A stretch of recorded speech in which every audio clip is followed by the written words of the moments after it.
Have you ever wondered why, despite millennia of social structures designed to favor men, we are now witnessing an extraordinary rise of women in practically every field of human activity?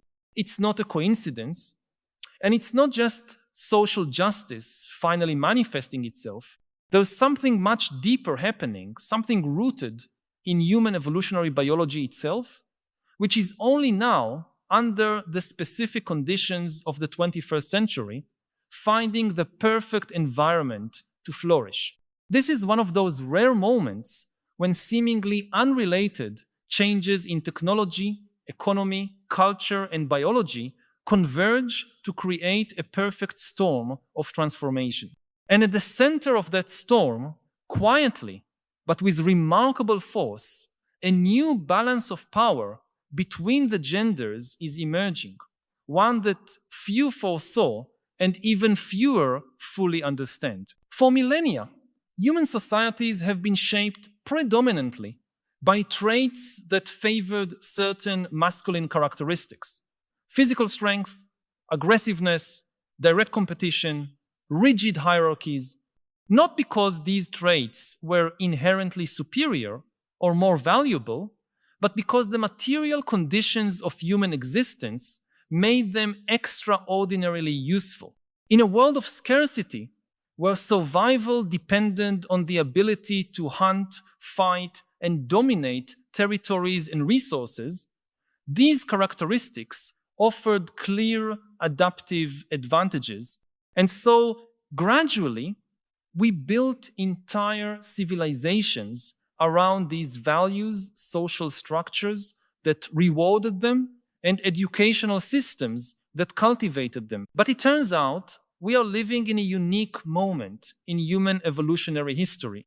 For the first time, we are creating an environment radically different from the one in which we evolved for hundreds of thousands of years, an environment where physical strength rarely matters, where collaboration often outperforms pure competition, where emotional intelligence and complex communication are more valuable than aggression, where flexible networks demonstrate more resilience than rigid hierarchies. And here's the unexpected twist. Women, on average, don't need to adapt to this new environment. In many crucial ways, they are already pre-adapted to it. To understand this transformation, we need to go far back into our evolutionary history. About 7 million years ago, our ancestors began to diverge from the ancestors of modern chimpanzees. Over the following millions of years, several hominid species emerged and disappeared, each exploring slightly different ecological niches. Our direct ancestors, the first members of the genus Homo, appeared about 2.5 million years ago, marking the beginning of an evolutionary trajectory that would eventually lead to Homo sapiens. One of the most significant developments in this trajectory was the progressive increase in human brain size. Our brains are exceptionally large for our body size, consuming approximately 20% of our resting energy, despite representing only about 2% of our body mass. This extraordinary, energetic investment in cognitive capacity shaped virtually every aspect of our biology and behavior. But this development created a particularly challenging evolutionary dilemma for human females. The larger the brain, the larger the infant's skull, making childbirth increasingly dangerous. At the same time, human babies had to be born relatively premature compared to other primates with brains still far from fully developed in order to pass through the birth canal. That meant human infants required intensive and prolonged care, creating unprecedented demands on mothers. As a result, human females faced extraordinary selective pressures to develop skills that allowed them to successfully navigate this new and complex social terrain. They needed to read emotional subtleties, build cooperative alliances, communicate complex needs, negotiate support from others, anticipate dangers to vulnerable children, and maintain social cohesion in extended groups. In other words, they faced intense evolutionary pressure to develop precisely the skills that the 21st century world now values most. Consider what's happening on the global stage today. We're witnessing a fundamental transformation in the nature of work and power. Advanced economies depend less and less on brute strength and increasingly on emotional intelligence, effective communication, teamwork, continuous learning, and adaptability. The information revolution rewards those who can process, synthesize, and communicate complex knowledge. Globalization values the ability to navigate different cultural contexts and build bridges between diverse perspectives.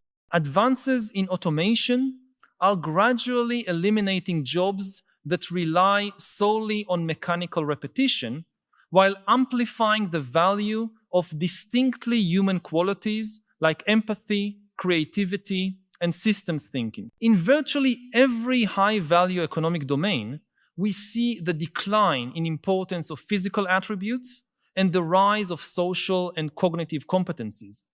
This is not an essentialist argument. I'm not suggesting that all women naturally possess these skills or that all men lack them. Individual variation always surpasses group averages. What I'm highlighting is a change in the environment that fundamentally alters which sets of skills confer adaptive advantage. And the change is creating an unprecedented alignment between certain adaptations that were more strongly selected in human females and the demands of the contemporary world. There is compelling evidence for this shift in tide. In the most developed nations, women now outperform men at every educational level. In the US, they represent approximately 60% of university graduates and about 60% of master's degree holders. Even in traditionally male-dominated fields like law and medicine, women now make up half or more of new professionals. In many advanced economies, young urban women already earn more than their male counterparts. Companies with greater gender diversity in leadership positions consistently show better financial performance. Countries with more women in political leadership tend to invest more in health, education, and social welfare areas that build long-term human capital. These are not isolated phenomena, but part of an emerging pattern that transcends cultures and contexts. But what exactly are these adaptive skills that the new environment rewards? First, there's a neurological advantage that's rarely discussed. Neuroimaging studies reveal that women, on average, have greater gray matter volume in regions associated with language processing and higher connectivity between the brain's hemispheres. This may contribute to greater verbal fluency and the ability to integrate analytical and intuitive thinking, crucial skills in the knowledge economy. Second, women typically demonstrate greater acuity in the so-called theory of mind, the ability to perceive others' mental and emotional states, anticipating their reactions and needs. In a world where almost all high-value work is fundamentally collaborative, this advantage has profound implications for leadership effectiveness, team building, and complex negotiation. Third, women generally exhibit greater tolerance for ambiguous and persistent stress. While men often respond better to acute short-term crises that demand decisive action, women frequently demonstrate greater resilience in the face of chronic stressors that cannot simply be defeated, but must be continuously managed. In an era of constant change and growing complexity, this ability to thrive in ambiguity becomes incredibly valuable. Fourth, observe communication patterns. Linguistic studies show that women tend to use more inclusive communication styles, asking more questions, acknowledging others' contributions, and building on shared ideas. This model of communication often leads to better decisions in complex scenarios where no single individual possesses all the relevant information or perspectives. Can you see the emerging pattern? The new environment will increasingly reward these capabilities, not because some central authority decided to value feminine qualities, but because these skills simply produce better results in the world we're building. This transformation, however, is neither universal nor irreversible. It manifests most strongly in societies with greater legal equality and access to education, where artificial social pressures against female participation have been at least partially removed. In contexts where structural barriers still prevent women from developing and applying their capacities, this adaptive advantage remains largely potential rather than kinetic. And here we encounter one of the great paradoxes of our time.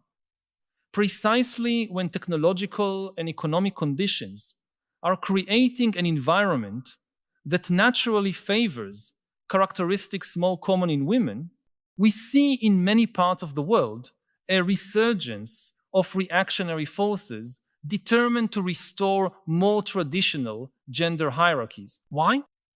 The answer may lie in another evolutionary principle. The faster the environmental change, the stronger the selective pressure, and the more dramatic the disruption for organisms adapted to the previous environment.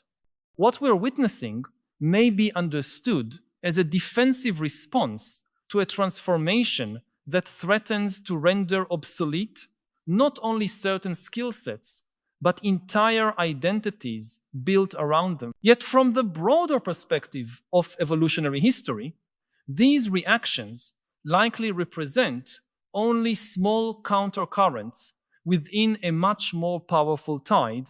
The environment is changing in a fundamental direction, and systems that adapt to this new reality will thrive, while those that resist will eventually become marginal. It would be naive, however, to imagine that this transformation will occur without complex consequences. Every major evolutionary realignment creates not only winners, but also losers, those whose previous adaptations suddenly become disadvantages.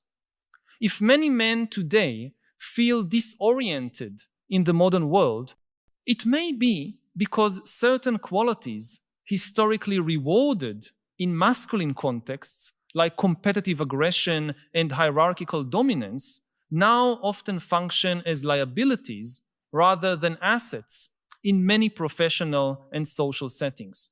The significantly higher male suicide rate across almost all societies, the decline in male participation in higher education, and the growing proportion of men who have withdrawn entirely from the workforce suggest an adaptation crisis that we need to acknowledge and address. I need to pause for a moment and ask you directly, which aspect of this future we're discussing most awakens your fear or apprehension? Do you lie awake at night thinking about this too?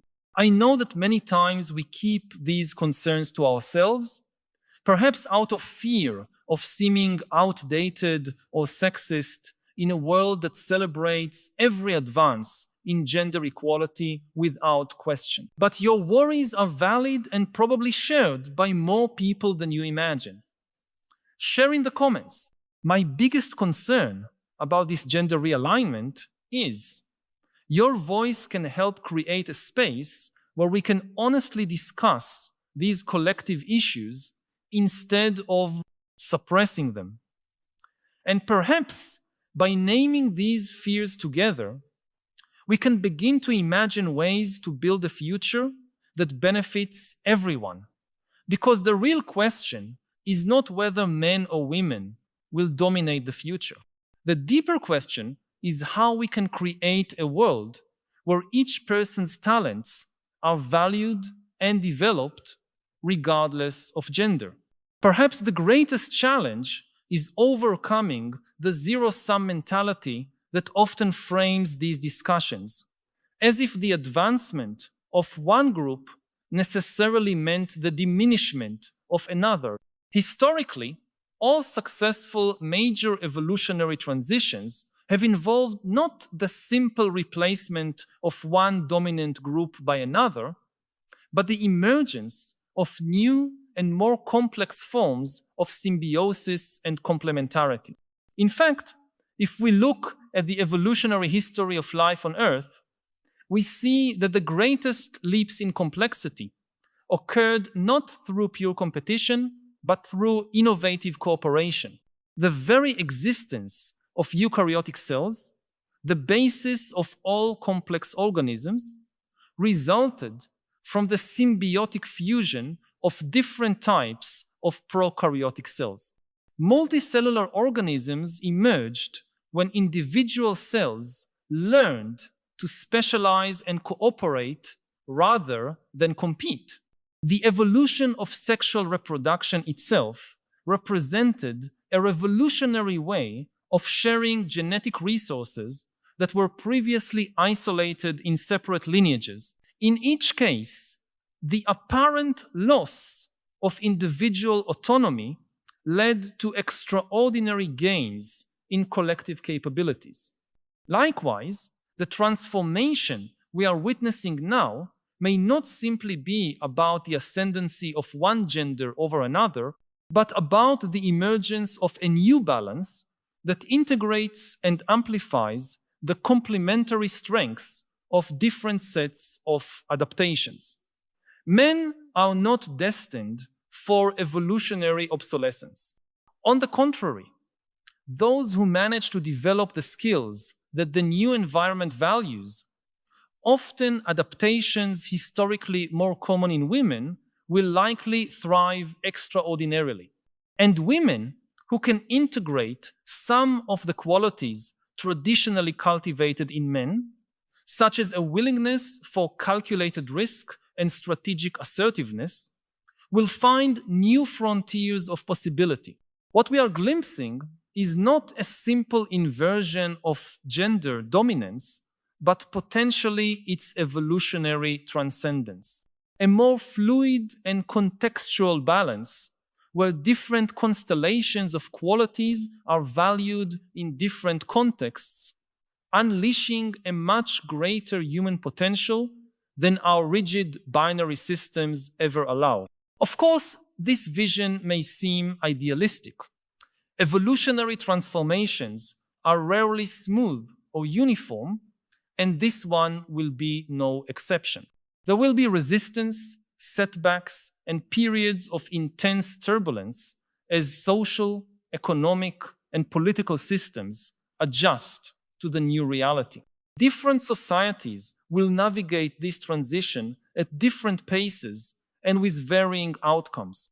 But the fundamental direction of selective pressure seems clear. The environment is changing in ways that favor a set of adaptations that have historically been more strongly selected in women. And while human societies can temporarily resist adaptive pressures through cultural structures, in the long term, systems that align with prevailing environmental realities tend to outperform those that ignore them. There are important practical implications for individuals, organizations, and societies in this understanding. For individuals, it suggests that investing in the development of emotional intelligence, empathy, collaborative communication, and systemic thinking will yield increasing returns, regardless of gender. For organizations, it indicates that genuinely promoting gender diversity, especially in leadership positions, is not merely a matter of social justice, but increasingly a competitive necessity. For societies, it suggests that policies facilitating the full participation of women in all spheres of public life are not luxuries, but strategic investments in adaptive capacity. For educators, it points to the importance of cultivating in all students, regardless of gender, the kind of social intelligence and cognitive flexibility that the future will demand. And for parents, it suggests the need to create environments that allow children to develop a full repertoire of human capabilities, free from the artificial constraints of traditional gender roles. On a deeper level, this transformation invites us to reconsider some of the fundamental narratives about what it means to be human. The idea that competition and dominance are the main drivers of evolutionary progress has deeply shaped our understanding of human nature and societies. But a broader view of evolution recognizes that cooperation, empathy, and social intelligence have been equally crucial to our success as a species. Our unique capacity to form complex networks of collaboration, to transmit cumulative knowledge across generations, and to coordinate action on unprecedented scales in the natural world has depended as much on our social capacities as on our ability for direct competition.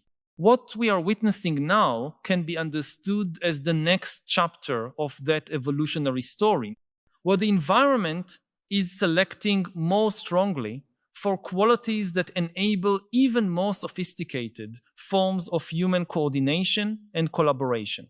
And in this new chapter, adaptations that have often been undervalued precisely because they were associated with the feminine are being recognized for their true adaptive value. Allow me to offer a metaphor for this transformation.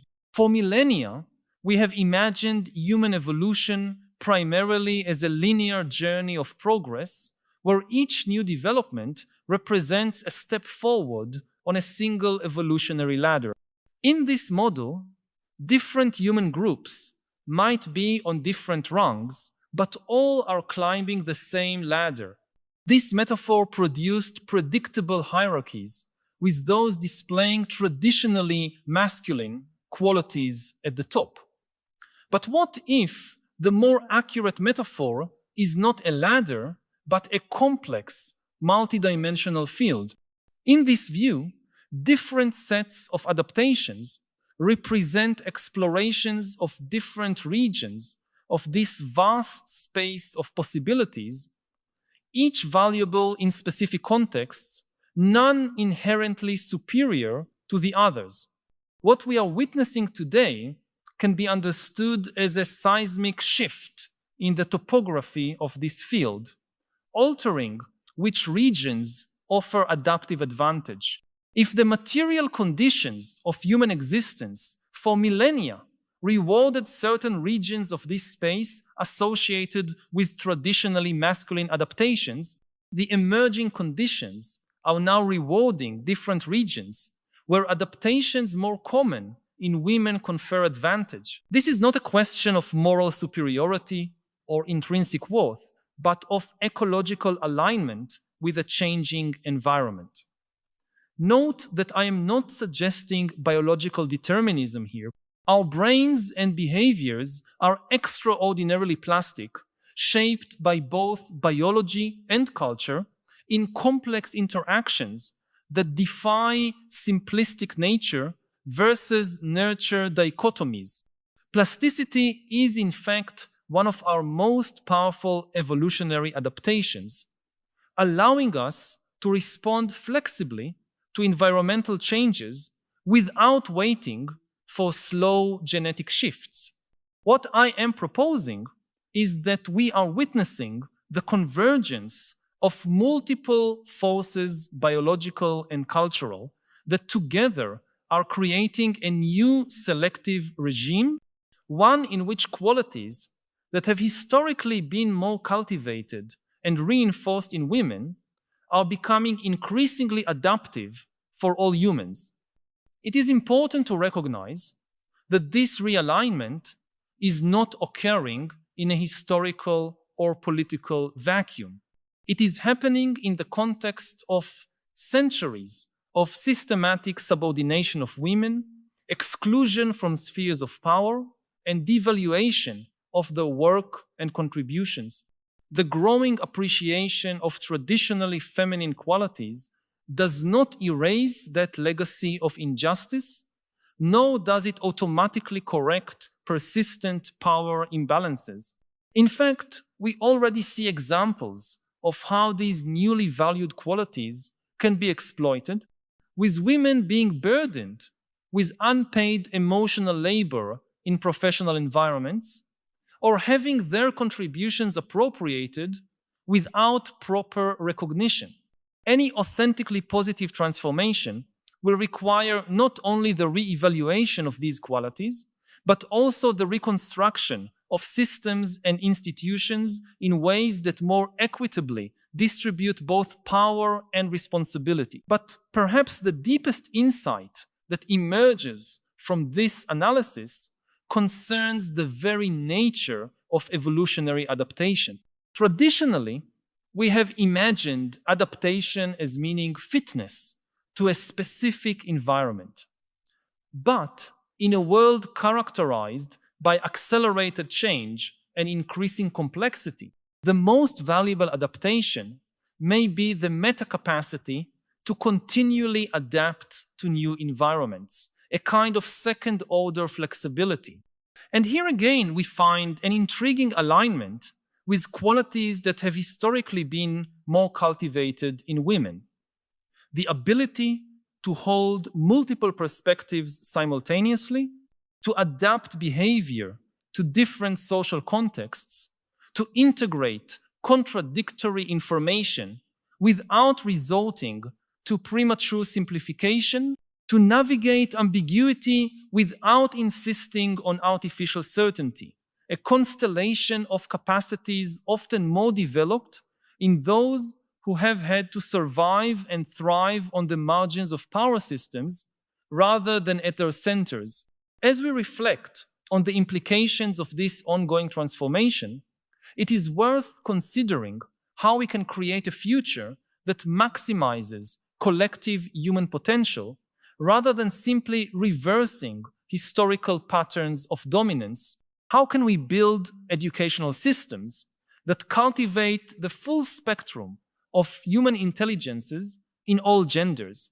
How can we design workplaces that value and reward both assertiveness and empathy, both rigorous analysis and intuitive synthesis? How can we develop leadership models that integrate the best of masculine and feminine traditions into more adaptive and effective approaches? How can we create social structures that allow all people to flourish regardless of how their capacities align with traditional gender roles? These are not abstract questions. They are urgently practical ones for any society that wishes to thrive under the emerging conditions of the 21st century.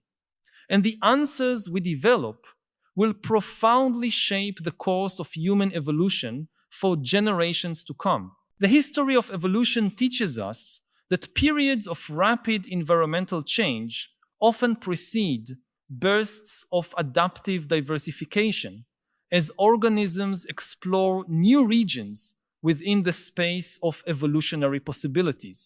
We are potentially on the threshold of such a period for our own species, one in which the possibilities for human flourishing may expand dramatically beyond the limits imposed by rigid gender systems and hierarchies built upon narrow forms of power. To navigate this transition successfully, we will need wisdom, courage, and above all, a willingness to question deeply rooted assumptions about which human qualities are most valuable and why. If these reflections have touched on something you've been feeling, but perhaps haven't yet found the words to express, know that you are not alone. By subscribing to the channel, you will connect with a growing community of people who share your concerns and your longing for a deeper understanding of the philosophical challenges of our time. Each week, we gather here to explore together the great questions that define our era and to seek not only understanding, but also wiser ways of living amid the transformations we are witnessing. This is not merely a channel, but a space for dialogue and collective growth. Join us on this ongoing journey. Subscribe so we can continue this essential conversation about how to live with more wisdom and purpose in a world that so often leaves us disoriented and divided. What we are witnessing is not the end of human evolutionary history, but the beginning of a new and potentially extraordinary chapter, a chapter in which traits that have long been undervalued precisely because they were associated with the feminine finally receive the recognition they deserve for their adaptive value. A chapter in which we may begin to transcend limiting gender dichotomies in favor of a fuller appreciation of the spectrum of human capacities, a chapter in which we can co-create new forms of social, economic, and political organization that allow more people to flourish more fully. The future does not belong to men or women as essentialized categories, but to all who are able to develop the constellations of abilities demanded by the new environments we are creating. And if more women today seem positioned to thrive in this emerging future, it is not because of any inherent superiority, but because specific historical conditions have better prepared many of them for the demands of the world we are now building. The true triumph will come when all human beings can access and develop the entire spectrum of human capacities, freed from the arbitrary limitations of traditional gender roles. This is not a zero-sum game in which the advancement of one group necessarily comes at the expense of another. It is an opportunity to expand the circle of human possibilities for everyone. In this sense, the evolutionary secret is not that certain women are destined to dominate the future, but that the future belongs to those of any gender who can integrate and express the full range of human capacities that our long evolutionary journey has granted us. In that future, we may finally begin to appreciate how different sets of adaptations do not represent a hierarchy of value, but a mosaic of potentialities, each vital to our collective survival and flourishing in a world of growing complexity and change. Should AIs have the ability to open a bank account and manage a bank account? That's a very practical question. We are very close to the point when you can tell an AI, go out there, make money. Your goal is to make $1 billion. And one of the things about money, it's a very easy goal to define. An AI can make money in many ways. It can hire its services to people to write their essays or books or whatever, many things it can do. It can earn money. It can then invest this money in the stock exchange. So do we as a society want to allow AI agents to open bank accounts and manage them in any way they see fit? And then this is not a question for 50 years. This is a question for 5 years, maybe 1 year. Distinguished guests, dear colleagues and students, good evening. My name is Liu Chen, and I am an assistant professor in the School of Arts here at Peking University. It is my great honor to serve as a moderator between two distinguished scholars, Professor Yuval Harari and Professor Cheng Le-sung. Professor Harari, I'm sure most of you are very familiar with his works, but let me introduce him briefly in the very beginning. He is the Distinguished Research Fellow at the University of Cambridge, and his publications have been best-selling ones across the world. We're very happy to have him here today. It's a pleasure and honor to be here. It's been quite a while since I was last in China. The last time I was here was before the COVID pandemic, and previously I used to come every year, and then it became more difficult, but I'm very happy to be here again with you. I'm a historian in my training, and I see myself as a historian, but I think that history is not just the study of the past. History is also the study of the present and of the future. Historians, our real subject matter is change. We try to understand how things change, and we are now in the midst of maybe the biggest change in human history, perhaps the end of human history and the beginning of a post-human stage of history. And this raises a lot of deep philosophical questions about the very meaning of humanity. So there is really no one better to discuss it with than with a philosopher. Okay, thank you. We are also very honored to have Professor Cheng Le-sung with us today. Professor Cheng is the head of the Department of Philosophy here at Peking University. His expertise lies in Taoist studies. But trust me, I have known him for more than 20 years. His knowledge spans way beyond ancient texts. So we look forward to his conversations tonight as well. Professor Cheng, would you like to say hello as well? Okay, hello everyone, and it's a very precious opportunity for me to have a dialogue with Professor Harari. It is not so often happened. You have an opportunity to talk with certain writers, have so many fans and readers. It's a very amazing things. I got to know just a few days ago that his book got millions of readers only in China.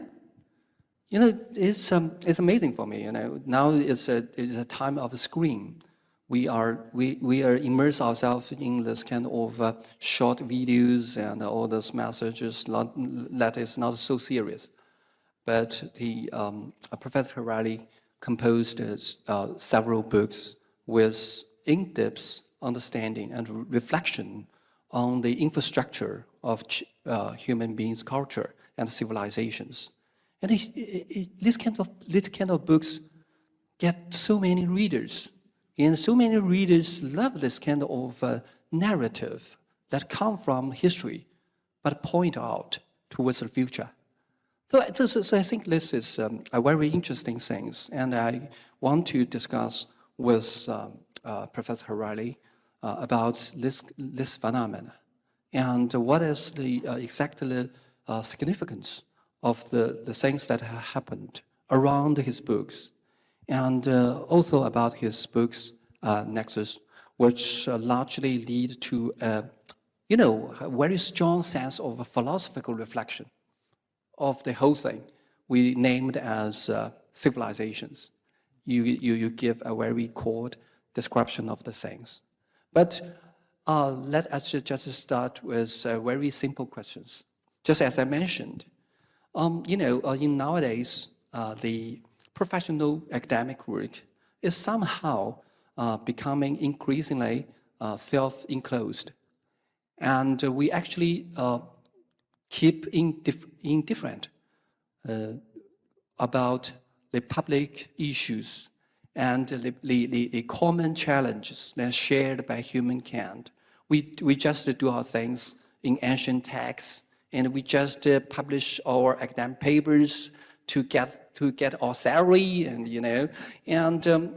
your book just remind us as professional scholars to get back to the public sphere to address the challenges and the problems that shared by the human beings. And this is largely very interesting things as a historian. You got so many readers, and you give a so strong structured interpretation of human civilization. This is a very powerful tool to shape the mindset of your reader. And this means that you burdened a very strong ethic responsibility. You shape the mindset of your reader. And if we do believe that you have this power, how we can use this power responsibly? And what is your expectation from all your books, your readers can get from your books? It's a very special attitude? It's a kind of a concern? Or is an expectation of the future? Or something like that? I want to hear about your points about this. What I try to do in all my works is help people understand themselves, help people understand reality better. And it's a very delicate job because people usually rush to judge reality and to judge history, to judge the past and the present. We want to know who are the good guys and who are the bad guys, whether things are good or bad. And when we rush to judge things, we don't have time to understand them. So in my writing, I try to write history without villains, without good guys and bad guys, but to understand the deep process of change. And I sometimes think about history maybe as a kind of collective therapy for humanity. I go to therapy every week. I have a weekly session. And people can wonder, why do people need to go to therapy? I mean, the subject matter in therapy is myself. Who knows myself better than me? Why do I need to go to some stranger to learn about myself? I mean, this is ridiculous. But it's not. Because yes, I know more about myself than any other person perhaps, but there are so many things I don't want to know about myself. That yet I have access to all the data, to the memories, to the daily events, but I reject. I mean, some things I really like to know about myself, but the more painful, the darker episodes in my life, the more painful things I do in the present, it's very difficult for a person to acknowledge that about oneself. Like if you're in a relationship and there is a problem in a relationship, so you ask, and people would say, I'm perfect. It's the other person who is causing all the problem. If only the other person changed a little, behaved differently, everything would be perfect. And you ask the other person, they would say exactly the same thing. I'm perfect. It's my husband, it's my wife that is causing all the problem in our household. So this is why you need to go to therapy. So to get professional help, to realize some very deep truths about yourself that are too difficult or too painful to acknowledge. And history is like therapy for entire civilizations or for the whole of humankind. Also, entire nations often don't want to acknowledge dark episodes in their past or dark things they are doing right now. Entire civilizations, the same. You ask, and almost every nation, almost every country would say, we are perfect. All the problems are because of the other nations. All the problems are because of the other civilizations, of the other cultures. And I think the responsible job of historians is to, and not to share blame, but to simply help people understand better the big processes and the deep sources of the problems in the world. And this is a big responsibility. This is very interesting. I just cannot agree more about your points because, you just point out the core value of the humanity. The core value of humanity is not provide any accurate knowledge, not to make the word transparency. Actually, the most important thing is that this. Through the humanity and the reflections, we teach people do not make any judgment in rush, to try to lead a very hesitated life, especially intellectually, because the complexity of human nature, because different kind of narrative that were dominated our man side, that is biased and one-sided. This is largely because what? Because the limitation of our perspective of understanding. And this largely lead to my own understanding of your book. I think that through all your four books, you are largely trying to give a very cautious, refined warning to us as human beings, to urge us to respect, but never blindly trust our imperfect human nature. If we turn to the so-called development of technology and the dramatic change that's ongoing because of the AI technology, we'll find that the things is not just the technology itself.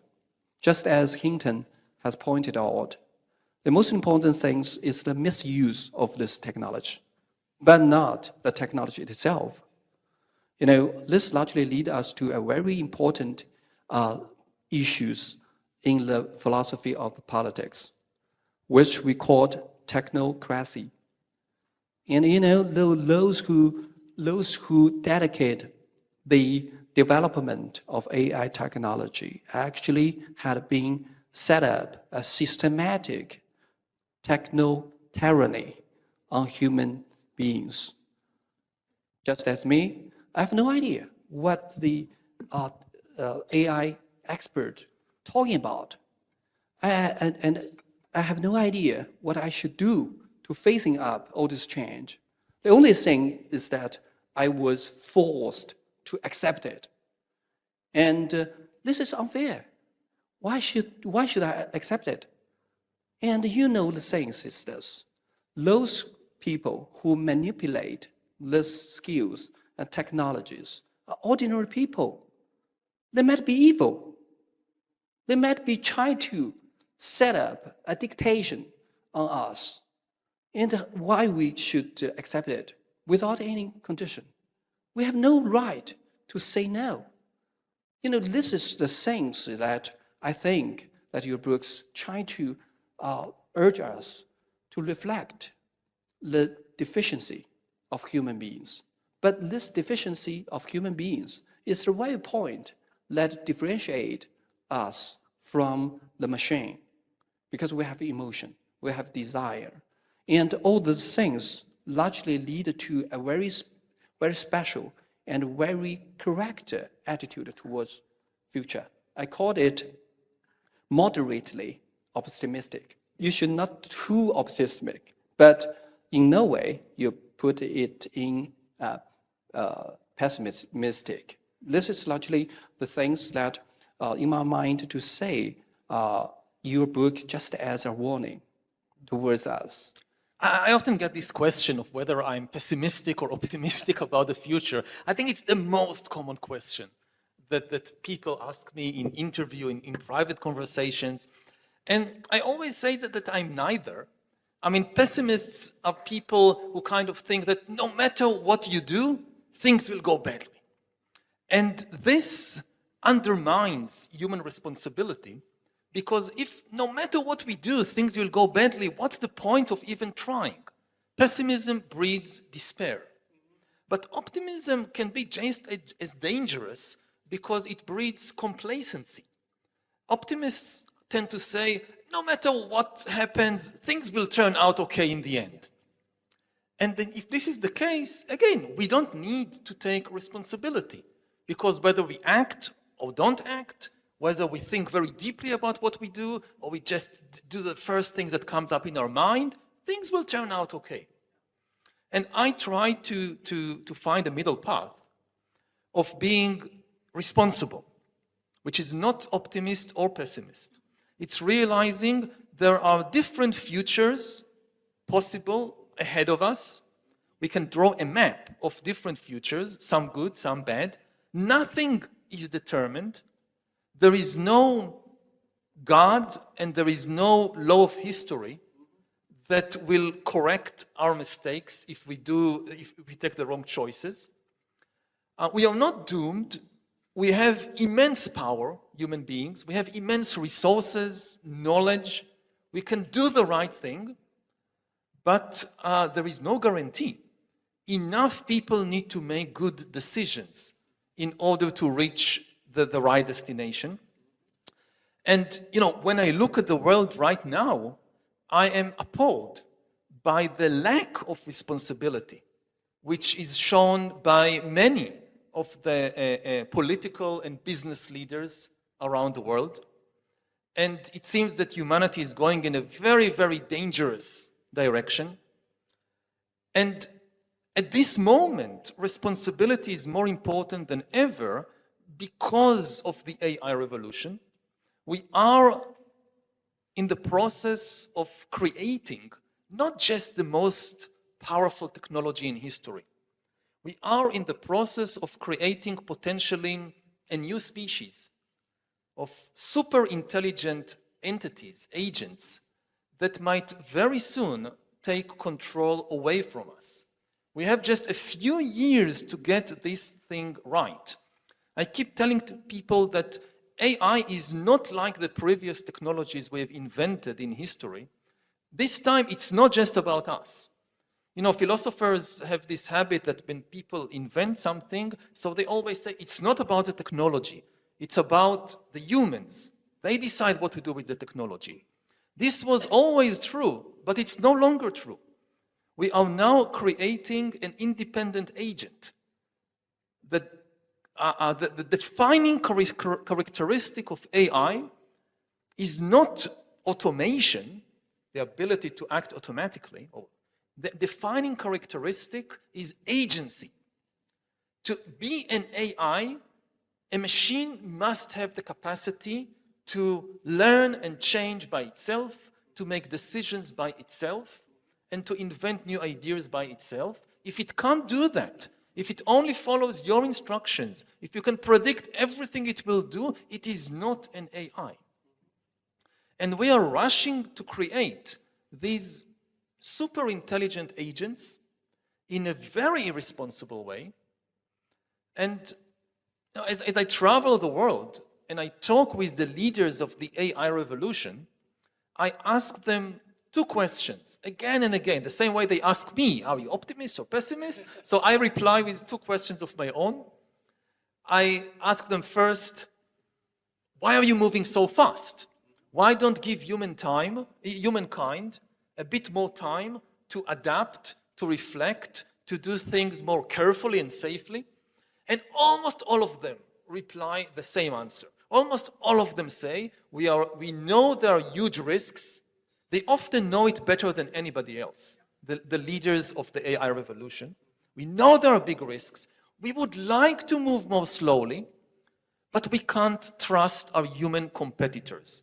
If we move more slowly and the other company or the other country doesn't slow down, they will win the AI race and then they will dominate the world and the world will be ruled by the most ruthless people. We cannot allow this. So we must move faster. And you then talk with the competitors, they say exactly the same thing. So everybody says we can't trust the other humans. Then I ask them the second question. Do you think you will be able to trust the super intelligent AIs that you are developing? And the same people who just explained to me why they can't trust other humans suddenly say, oh, we think we could trust the super intelligent AIs, which I think is borderline insanity. Because, with humans, we know we have trouble with humans, but we also understand them to some extent. We know quite a lot about human psychology and biology.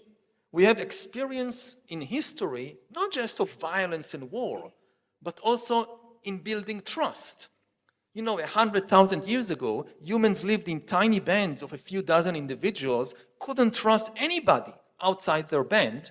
Now we have nations like China with 1.4 billion citizens who cooperate on a daily basis. We have a global trade network connecting even different countries. So we have some achievements in building trust between humans. With AIs, we have no experience. We are just creating them. We already know they can lie and deceive and manipulate. We have no idea what will happen when we release millions of super intelligent AIs to take control of our financial system and military system and culture. So the people who lose trust in other humans, but imagine they can trust an alien super intelligence, this is extremely scary and I think irresponsible. The things is just like this, because when you are an engineer, you create something, and you will naturally get the confidence to say I can control it. But the things is just like this. When we turn to the AI, it's just a black box. We have no idea what would happen in there, and if there will be certain, we call subjectivity within this AI engine, and whether they will have desires, they will have their own intentionality to do certain things, and they have their own value systems, they have their own value preference. All these kind of things were super dangerous. But the things is just like this. When we say that, okay, we just cannot trust other people, means what? Means we know that what is human being, what is human nature. But nowadays, we are still panning for the new definition of what is AI, what is new species.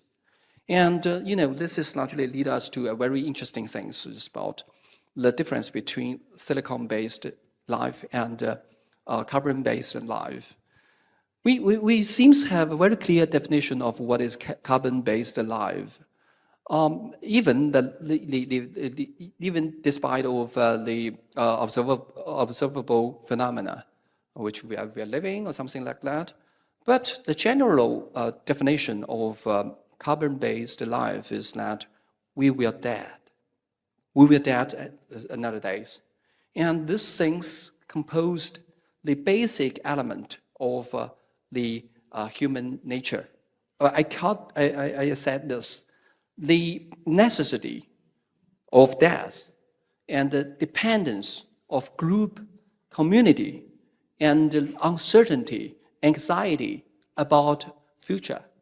All those things lead to us fully understanding of human beings. And the mutual trust among people is the most costly things that we have found in history. And these things lead to a very interesting things is like this. Maybe I could say that through intelligence, we can tell us from animal. We know that we are some species with intelligence. But is that case that we can tell us from the AI engine in potential? Because we have emotion. We are deficiency. We have deficiency. We actually have limitations. According to the Chinese philosophy, the most important thing is that we must face up to the real self with emotion, with limitation. We just cannot know everything. And we should be very humble when we face up to others and future. So this is largely Western from the ancient China. And this is largely, you said about responsibility. And the responsibility not just come from a social mechanism, but come from what? Self-understanding of what is yourself, what is the essence of human beings. And I think a very important point about humans is that we often define ourselves by our intelligence to distinguish us from other animals. We want to feel superior to all the animals, and what can give us superiority? Not the body, not physical strength, so we say, we are more intelligent than all the other animals. So we give, I think, far too much emphasis on intellect and intelligence in the understanding of ourselves, which is now becoming extremely dangerous because soon there will be something more intelligent than us on the planet. So if it's all about intelligence, it's game over for humanity. And maybe I share something from my own personal history, which taught me in, again, a very painful way that intelligence is not the most important thing in humanity or in life. When I was quite a young boy, I was spotted in the school as a gifted student. So they took me out of my school in my neighborhood and sent me to a special school for gifted students where they collected these kind of genius kids from all over the northern part of the country. It was quite far away from my neighborhood, so it was a long ride every day, but this was not the bad thing about it. The really awful thing about it is that this was a special school for gifted students, so everybody saw us as some kind of walking intelligence. And we were valued for our intelligence. And here is where it became really problematic. Back in my neighborhood school, I was easily the best in everything, in mathematics, in reading, in writing, in everything, without much effort, which first left a lot of time to play and do other things. And secondly, kind of my position as the smartest kid in the class was easily secured. And this was my identity. I'm the smartest kid in the class. Suddenly, I find myself in a class with 30 other genius kids who also define themselves as being the smartest kid in the class. Now, you throw 30 10-year-old kids into a class like this, and you get a gladiatorial arena. Not with fists, but with words. We were merciless. It was like the cruelest place I've ever seen in my life was this class. Sometimes, I read in history books about wars and terrible things that are happening, so it's worse. But like from personal experience, this was kind of the worst thing that I saw was these 30 10-year-old kids tearing each other to pieces, trying to prove them I'm smarter than you. It was also hell for the teachers because our kind of contest was who could find the mistakes the teachers make and humiliate the teachers. This was like, you're a king of the class for a day if you manage to humiliate and most of the time we just humiliated each other. Like, the teacher asks something and somebody gives an answer and everybody jumps and says, this is not true. And so it went on for years. And the whole rationale of this class was to develop the intellect of these kids. So nobody invested anything in developing our social skills, in developing our emotional skills, or in developing our physical skills, our bodily skills.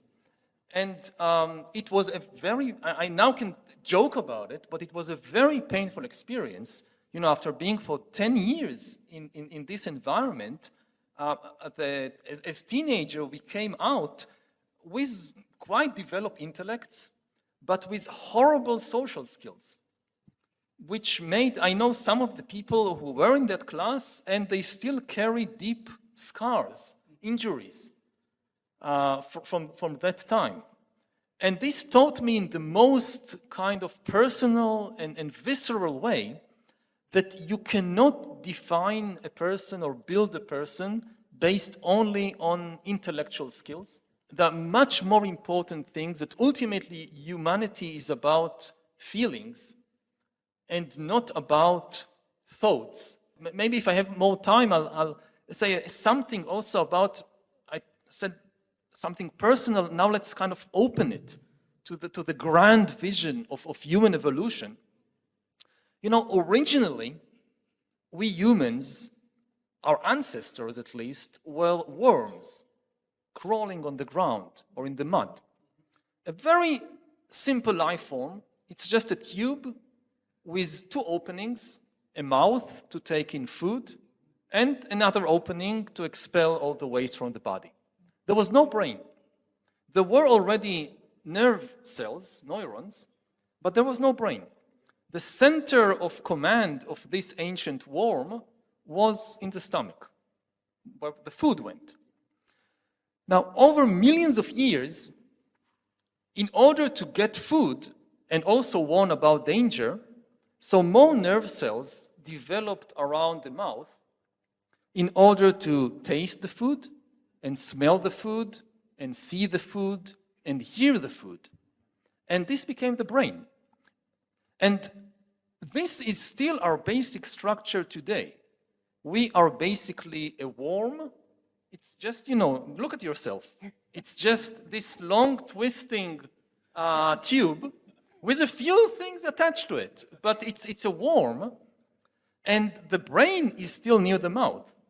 But the big question is, maybe the center of control is still where it always was, in the stomach, not in the brain.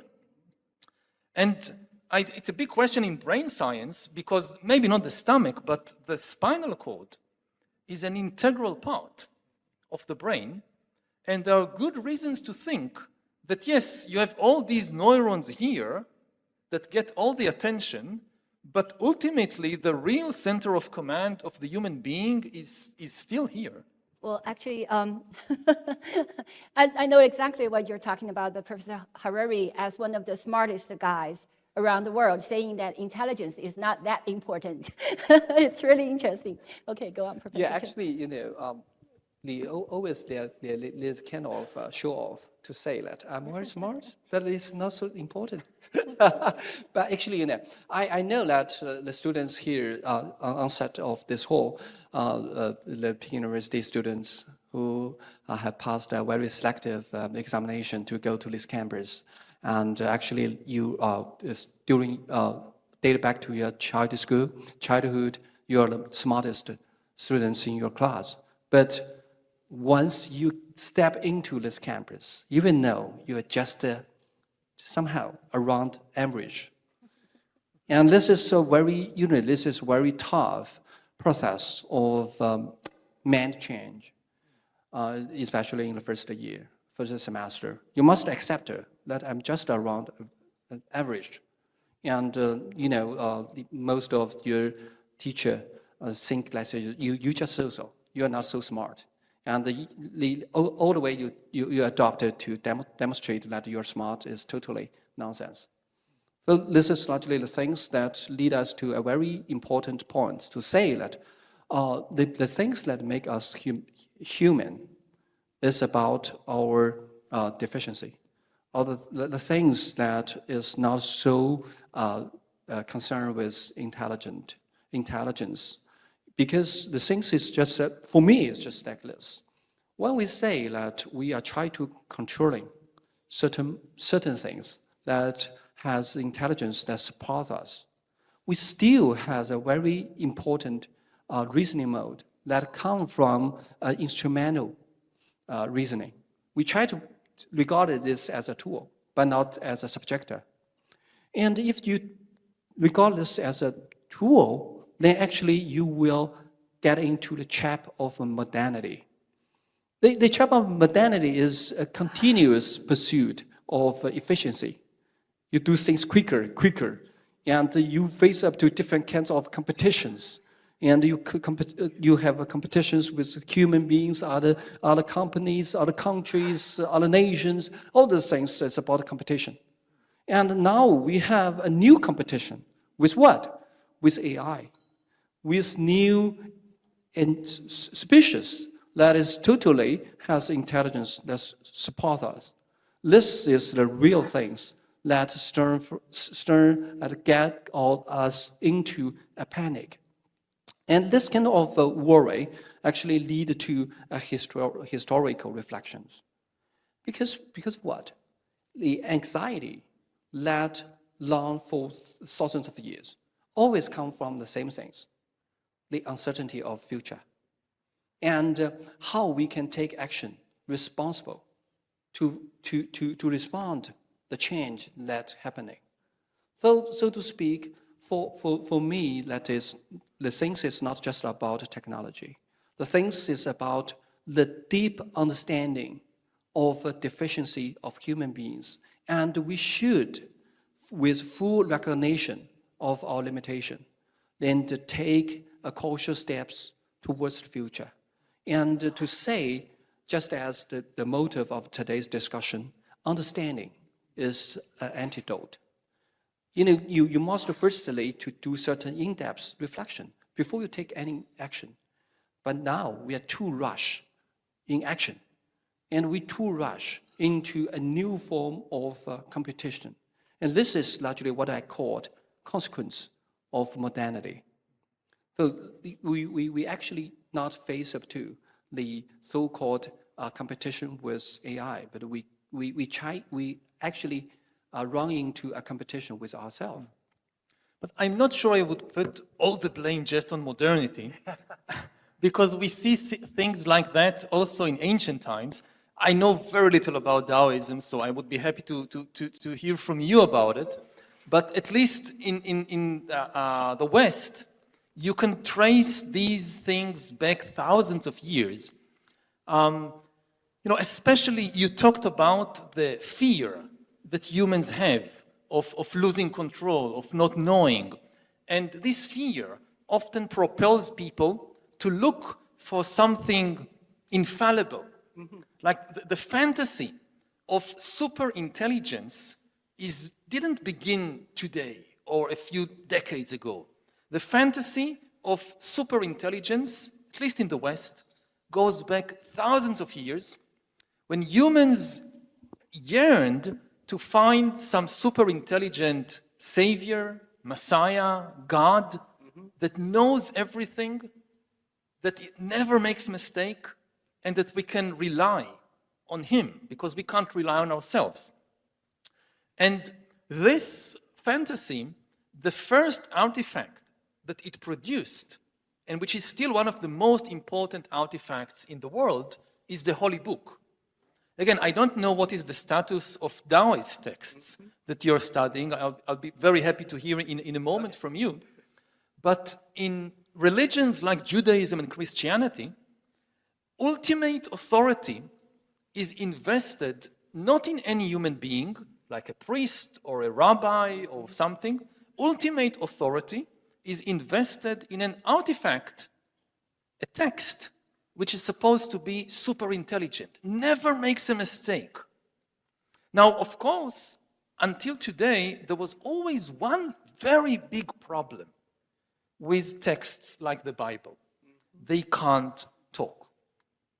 They can't answer questions. So here I am, believing that this text is perfect intelligence, never makes any mistake, but I have trouble understanding the words. It's not written very well. There are too many meanings to the same sentence. I'm not sure which meaning is the correct one. Or maybe this text was written 3,000 years ago when people were farmers. Now I have like a modern business. I'm not sure how to apply the lessons of this text to the new reality. So what do? I ask the text, it doesn't answer. So I need a human to interpret the text for me. And then a class of humans emerge which are experts in interpreting the text, and they become the real authority in society. These are the rabbis and the priests. Now, something extremely interesting is happening right now in the world, at least of these religions, that suddenly the text can talk. Because you can give an AI to read the Bible and all the other religious texts, I mean, over thousands of years, if I take the case of Judaism, rabbis didn't just read the Bible. They wrote thousands and thousands of commentaries on the Bible and commentaries on the commentaries and commentaries on the commentaries on the commentaries, which all became sacred. And your position as a rabbi, you're a big rabbi if you know more texts, and you're a little rabbi if you know only a few. No rabbi was able to read and remember all the texts. Impossible for a human. But AI can. For the first time in the history of Judaism, there is something on earth that can read all the texts of Judaism, everything written by every rabbi in Poland or Yemen like 800 years ago. It read everything. It remembers every single word. It can find connections and patterns in the holy texts that no rabbi can. Will it become the new authority in Judaism? Now, if you have a question and the AI says, oh, this is the answer, it can give you like pages and pages of proof from holy books.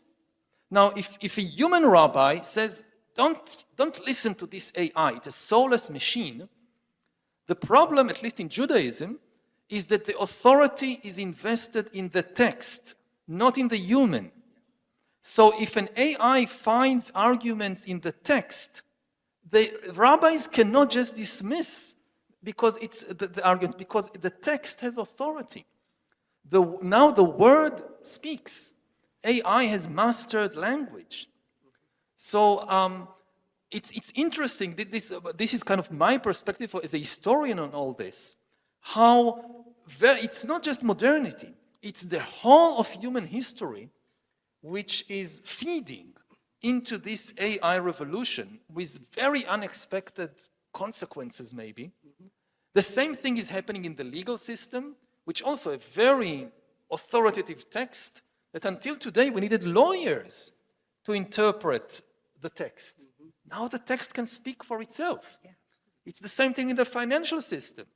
Until today we needed bankers and financiers to interpret the money, the financial texts. Now they can interpret themselves. So maybe AIs take over the financial systems and the religions and the legal system. So this is just kind of a thought to share. And I would be very happy to hear how it is in Taoism and whether you think that you'll have an AI Taoist master anytime soon. No, actually, the case was totally different in Taoism. Because, I'm just not trying to blame everything to the modernity. But the thing is just like this, modernity comes from the Western tradition. Exactly, the modernity is the offspring of the whole tradition. But in China, it's totally different. Because Taoism is a too complex systematic sort. So let me just start with a very simple sentence, the very opening sentence of the Tao Te Ching, 道可道非常道, which means the things that you spoke out is not the constant things. Which means, for me, there is a very interesting definition of authority. You just mentioned of authority, which is always correct. And for us Chinese people, along with the Taoist intellectual tradition, we actually have the two pre-assumptions. The first thing is, as common human beings, we have very clear limitation of our rationality. We just cannot say we can control or grasp the ultimate truth of the cosmos, of the whole thing. And this is because what? Because we are human beings. And then, is there any authority that we can rely on that seems always correct? Yeah, we have certain kinds of a memory of those things. Sagehood. There is golden age governed by the sages, and the sages know the exact internal mechanism of the so-called cosmos. But the thing is just like this. Things change for Taoists. Everything changes, everything floating. And you just cannot say there is one set regulations and rules who can run all the way of the history of human beings. So the thing is that you must depend on the original text, but you just cannot just rely on it. You read into it and you get something back, and then you have a try of what you learned from it. And this does not mean you have the always correct regulations and rules that behind you.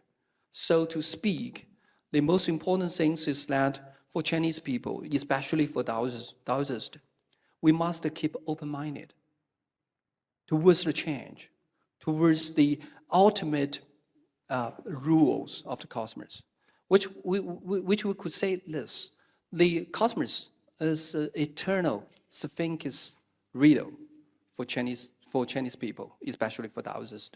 So in this way, can we say that modernity as a product of Western tradition actually have a shortage to say that there is absolute rules, absolute regulations, and absolute or universal mechanism that can dominate everything that in our eyesight. But for Chinese or traditional Chinese thought, there is no such things. The universal correctness, the ultimate truth, there's nothing of it. Because you just look at the cosmos, everything changes. There is a totality of the cosmos, but there is no so-called ultimate and universal things that you can grasp and you can get. And this is why I just mentioned why Chinese people always keep humble to the change. And we always try to do things in a detour of learning and practicing. We're learning something and we put it in practice, and we got reflections, and we back to the text again, and then we take action according to my learning or learning from the text. So this is largely very Chinese style. And this is why I called Chinese style actually very different from the Western counterpart. And this is why we could find certain therapy of the problem of modernity that we can draw from the Oriental sources, Oriental thought. So this is largely why we should do certain expansion of our intellectual views through mutual learning and mutual understanding, I think. And similarly, in Buddhism, there is also a lot of similar arguments to what you just mentioned from Taoism, that we need to acknowledge the limitations of humanity. There are no absolute truths that you can hold on to. Everything is empty. And you need to rely on practice and not just on some text that says something. And then they memorize these texts again and again and again. And you go to monasteries and you see even monks and that their main practice is memorizing texts. And the authority in the religion becomes the authority of the experts on the texts. And the texts say, don't rely on texts. And this is what the experts on texts will say to you. And, you know, there is a very famous Buddhist story about a monk who meditated in a forest, and there was a parrot living near where the monk was meditating.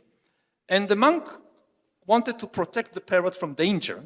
So the monk told the parrot, be careful. In this part of the woods, there is a hunter that comes every now and then. The hunter will spread grains on the ground. You'll see the grains, you'll get attracted to the grains. When you go for the grains, he hid a net, and the net he'll spring the net, he will capture you. So parrot, be careful, a hunter will come. And the parrot, the monk kept repeating this warning, parrot, be careful, a hunter will come. And the parrot, as a parrot, learned this warning. And the parrot would sit there on the tree and just repeat all day, parrot, be careful, a hunter will come. Parrot, be careful, a hunter will come. And one day, a hunter came.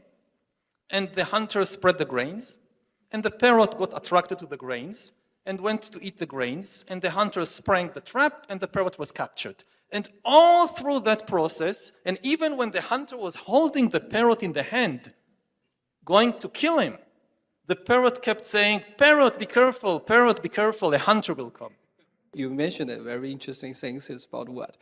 For me, the things is just like this. I think the fundamental part of just you mentioned the gap between theory and practice. It's about what? It's about our basic need as human beings. I think that our fundamental need is the need for order, the order, the understanding of the outside world. And this kind of understanding actually lead us to set up our intellectual man side somehow. But when you run into a real life, you must somehow compromise with your immediate demand. And this compromise actually be part of your daily life. And you just cannot say, because there is a gap between theory and practice, to say that there is no use for theoretical understanding of the whole things. But what I try to say is that the foundation of order is we are longing for meaning. We must know what we are doing. You just say that we do some things. We must have our intention, and where come this so-called intention? I say we have a systematic understanding of what is meaning, and this meaning actually on the basis of order, the acknowledgement of the order, and this order actually lead to so-called knowledge. This logic lineage actually lead to my very simple conclusion, to say despite of the gap between the theory and the so-called practice, we should still respect the capacity of reflection and the theoretical construction. Because what? Because there is a balance between these two. And you must go back to theoretical reflections to keep you somehow distance from the wrong, misleading actions. So human beings so complex. We just cannot say we have one extreme. Though just as I mentioned, for Chinese philosophers, the most important thing is what? Is balance between extremes. But not to say, okay, there is a gap, so we must have a certain kind of solution for it. But what do we do in the present moment in history when, for thousands of years, philosophers could have debates like this? And it was important to some extent, but it was not all that important because the world went on. Humans created various orders, and the orders collapsed, and they created a new order, and the new order was maintained for some time, and it collapsed. And this is how it went for thousands of years. And at least my fear is that we have reached the end of the road, and that whatever wisdom we have accumulated from thousands of years of philosophy and from thousands of years of history, it needs to manifest now, or it's too late. That like all the big questions of philosophy are now practical questions. We have, I don't know how many years. Some say 5 years, some say 10 years, some say 15 years before what the experts called AGI, artificial general intelligence. Not this little AI that you have on your smartphones, the DeepSeek or the ChatGPT, but the artificial general intelligence, which will be more intelligent than humans, not in a specific field, but in all fields. And once this happens, the ball is out of our hands.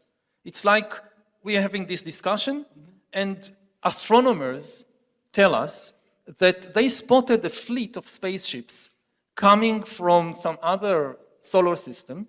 According to the calculations of the astronomers, these aliens will land on the planet in between 5 and 15 years, We don't know much about them.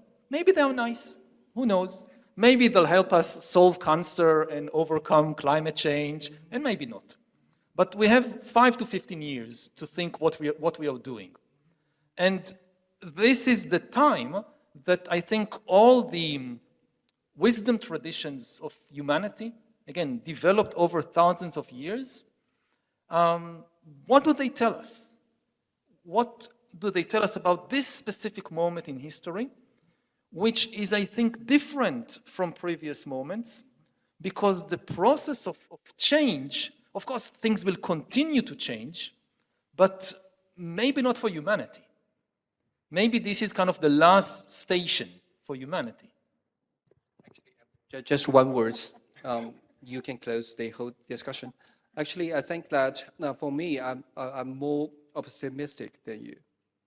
For me, that advantage of humanity is just because of its deficiency. Just because we are not perfect. And you can imagine certain perfect things, but I do not think that we could just be replaced with the civilization of human beings will be replaced by certain super intelligence. Because what? Because we have emotions. But I just cannot imagine how silicon-based life have desire, have intention to just to remove us, to set up a kind of governance on human beings. Because what? Because we have desires, because we are somehow has a very strong sense of shortage, strong sense of deficiency. So this is largely the only things that, in my mind, that might be more optimistic than you. I'm not sure how much time we have, but I don't know whether AIs or AGIs will ever have consciousness, will ever have feelings. I think this is the biggest question of all, but I don't think that you need feelings in order to have goals and to act in the world as an independent agent.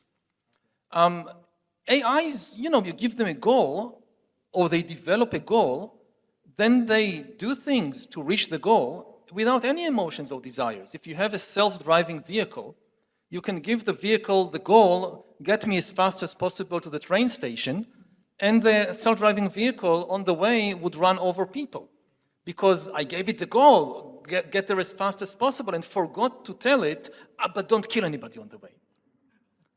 So, and similar, we have so many examples. That the most famous example is what happened on social media. That social media companies gave the AIs, the very primitive AIs that run social media, the goal of increasing user engagement, make people spend more time on the platform, and the algorithms began to spread hate and fear online and to destabilize societies all over the world, because they discovered that the easiest way to increase engagement is with fear and hatred and greed. So they don't have any desires, they don't have any emotions, but they can have a goal, and then they can do a lot of things on the way to that goal. And that, I think, is the danger for us. And the fact that we have emotions and feelings means that we can suffer a lot. I mean, I think that ultimately the definition of consciousness is the capacity to suffer and to be liberated from suffering. But this is no protection. Cows can suffer, and we didn't treat them very well. Other animals can suffer, and it's not necessarily even that we are evil. A lot of animals we have destroyed without even thinking about it. So the cows, we exploit them for meat and milk and so forth. But so many species have gone extinct in just the last few years by humans destroying their habitats, like they live in some forest, and the humans come and cut the forest and build something. And the humans are not even aware that they are doing something bad to these. There is no evil intention. It's just you don't see them. So some super intelligence may have whatever goal it could be, and it's not evil, it doesn't even have any emotions, it's just on the way to the goal, it runs over us. Great. I think we are about to run out of time, but I'm sure that Professor Cheng likes to share some comments on. You're fine? Okay. So before we end, let's invite Professor Harari to give a close remark. For me, it was an honor and a pleasure to be here with you today. And this has been one of the most inspiring discussions I've had recently. So thank you for that. The reason I do these talks and that I wrote the book is because I really think that humanity is about to make maybe the most important decisions in our history. And at present, there are very few people in very few countries that understand what is happening and that take part in the conversation. Lots of people now have heard about AI, but most people don't have a deep enough understanding of the AI revolution to know what is at stake and to feel competent to take part in the discussion. So I can't tell people what would be the solutions or what policies to adopt. My understanding is also very limited. My goal is to give many more people in many more countries a basic understanding of what is the AI revolution, what is at stake, so that millions of people in numerous countries will feel motivated and competent to join the conversation so that we can hear more opinions, more interests, more worldviews, and thereby hopefully reach a better decision. At present, the people who really understand and take the decisions, they are not even elected representatives of anybody. They are mostly these leaders of the big AI companies. And this is dangerous for humanity. So that's my motivation, and I hope that you will feel motivated and competent to take part in the conversation, because it's the conversation about your future also, about everybody's future.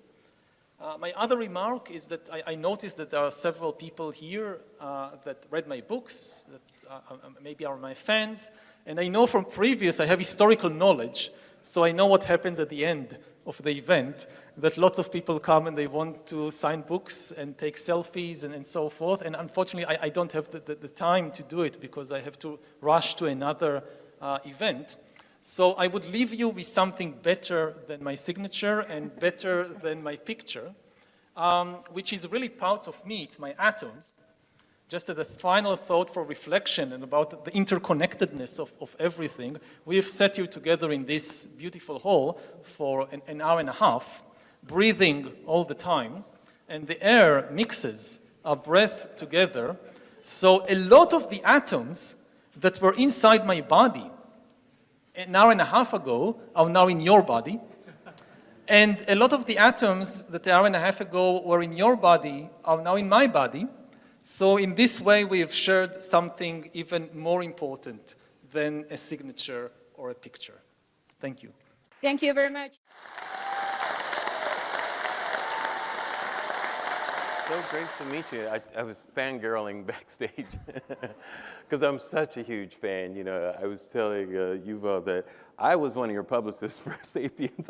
I bought several copies of that book. I would give them out to people and just that sort of thing. They're always so exciting. You're so granular in the way you talk about things that we kind of take for granted. You know, in this new book, Nexus: Brief History of Information Networks from the Stone Age to AI. It's real fascinating talking about information. I wanted to start with this. I know this is a tough question, and you even admit in the book that it's tough. What exactly is information? How do we define that? So many people think erroneously that information is truth, or information is the raw material of truth. You get lots of information, you analyze it, you get truth. And it isn't.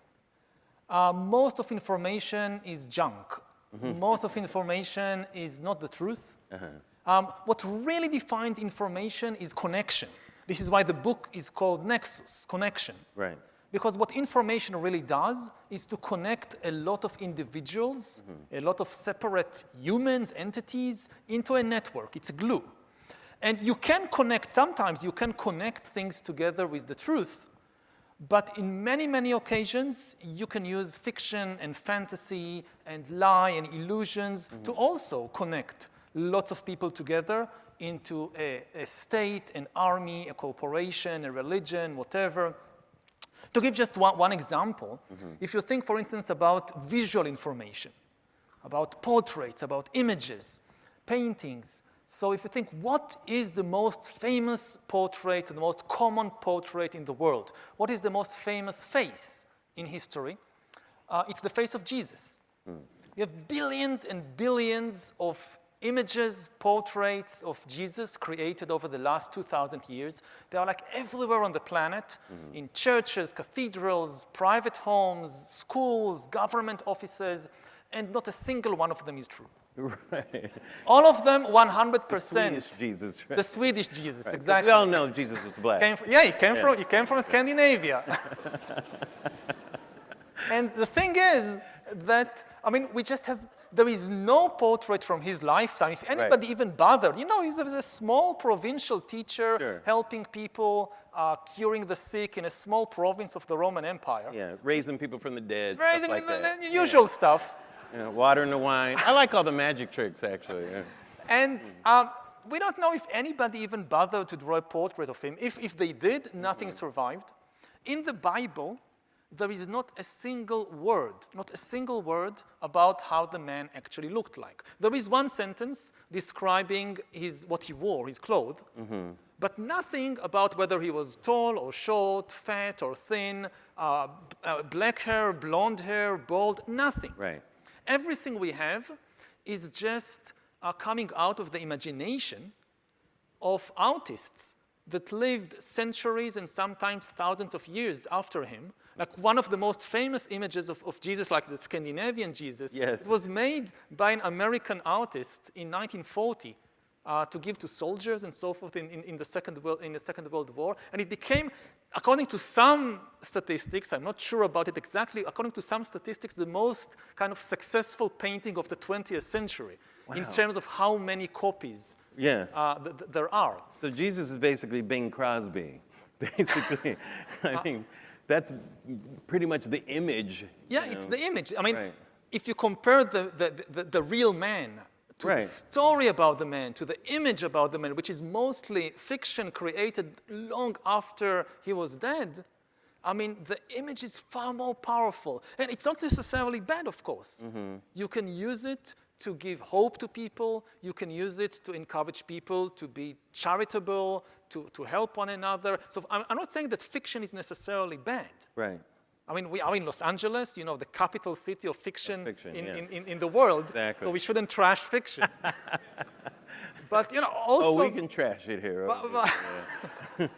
But also, I just came from New York, which is another capital city of fiction in the world. Yes. Because money is also fiction. Yeah. The biggest storytellers in the world, in the end, they are not in LA, they're not in Hollywood, they're in Wall Street. They tell the really powerful fictions. Yeah. And it works. I mean, again, there are some negative aspects, positive aspects, but what you can't argue is about how successful it is in connecting people. Yeah. You think about the USA today, maybe what is the last thing that everybody in the United States still agree on is the dollar. Right. Like Republicans and Democrats can't agree about anything, basically, like who won the last elections. They still agree on the value of a dollar. Yeah. And even though it's just a fiction, I mean, the dollars, they have no objective value. Yeah, if you're on a desert island, a coconut's more valuable than a dollar. Absolutely. Right. Yeah? Yeah, that's fast. Now, so information is valuable because it connects people, right? But it's not just, it exists as an objective truth, right? So like can animals get information, or what do they get, when they absorb an objective truth? That's not information, that's something different? Animals also, of course, communicate, and they pass information one to the other. But the ability, I mean, there are several types of information in the world. So you have objective truth, facts about the world, which, if an asteroid comes from outer space to hit Earth or to hit the dinosaurs, the fact that nobody knows about it and nobody believes it, it doesn't matter, it's still true. Right. That's objective. Then you have the subjective area of existence, which are things that exist in the mind of just one individual. Like if I'm in pain, I feel the pain, it's true for me, nobody else in the universe feels it. Even if I tell you about it, it doesn't matter if you believe it or not, you don't feel it, only I feel the pain. Or if you thought someone was eating the dogs and the cats and the pets, like That's the third kind of information. That's the intersubjective. I mean, so you have objective, Yes. you have subjective, then you have the intersubjective. okay, what's The intersubjective realm, this is things that exist in the communication network between people. So this is where you find the image of Jesus, and this is where you find the US dollar, and this is where you find the people eating dogs and cats. Right. It's something that is not objectively true, but it's not just the fantasy of a single individual or the feeling, only I feel it. It's in the communication, in the information network between all of us, or some of us. Yeah. If enough people believe it, if enough people talk about it, it connects. Again, even if we continue with these dogs and cats, you know, you had maybe the most important conversation in the world meant to help the citizens of the United States decide who would control the nuclear weapons that could destroy the world.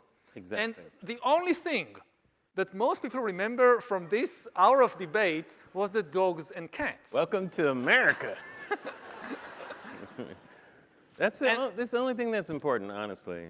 But again, I mean, I don't know if it was on purpose or not. Sure. But in terms of kind of PR, even if he didn't think about it in advance, Donald Trump, it was a very smart move because you can say, I mean, in politics and in much of life, the key question is what are people talking about? Right. What is the subject of the conversation?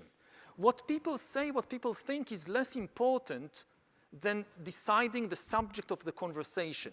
Now, if people in the US, for instance, would talk about abortion, this would be the main subject of conversation, Harris wins.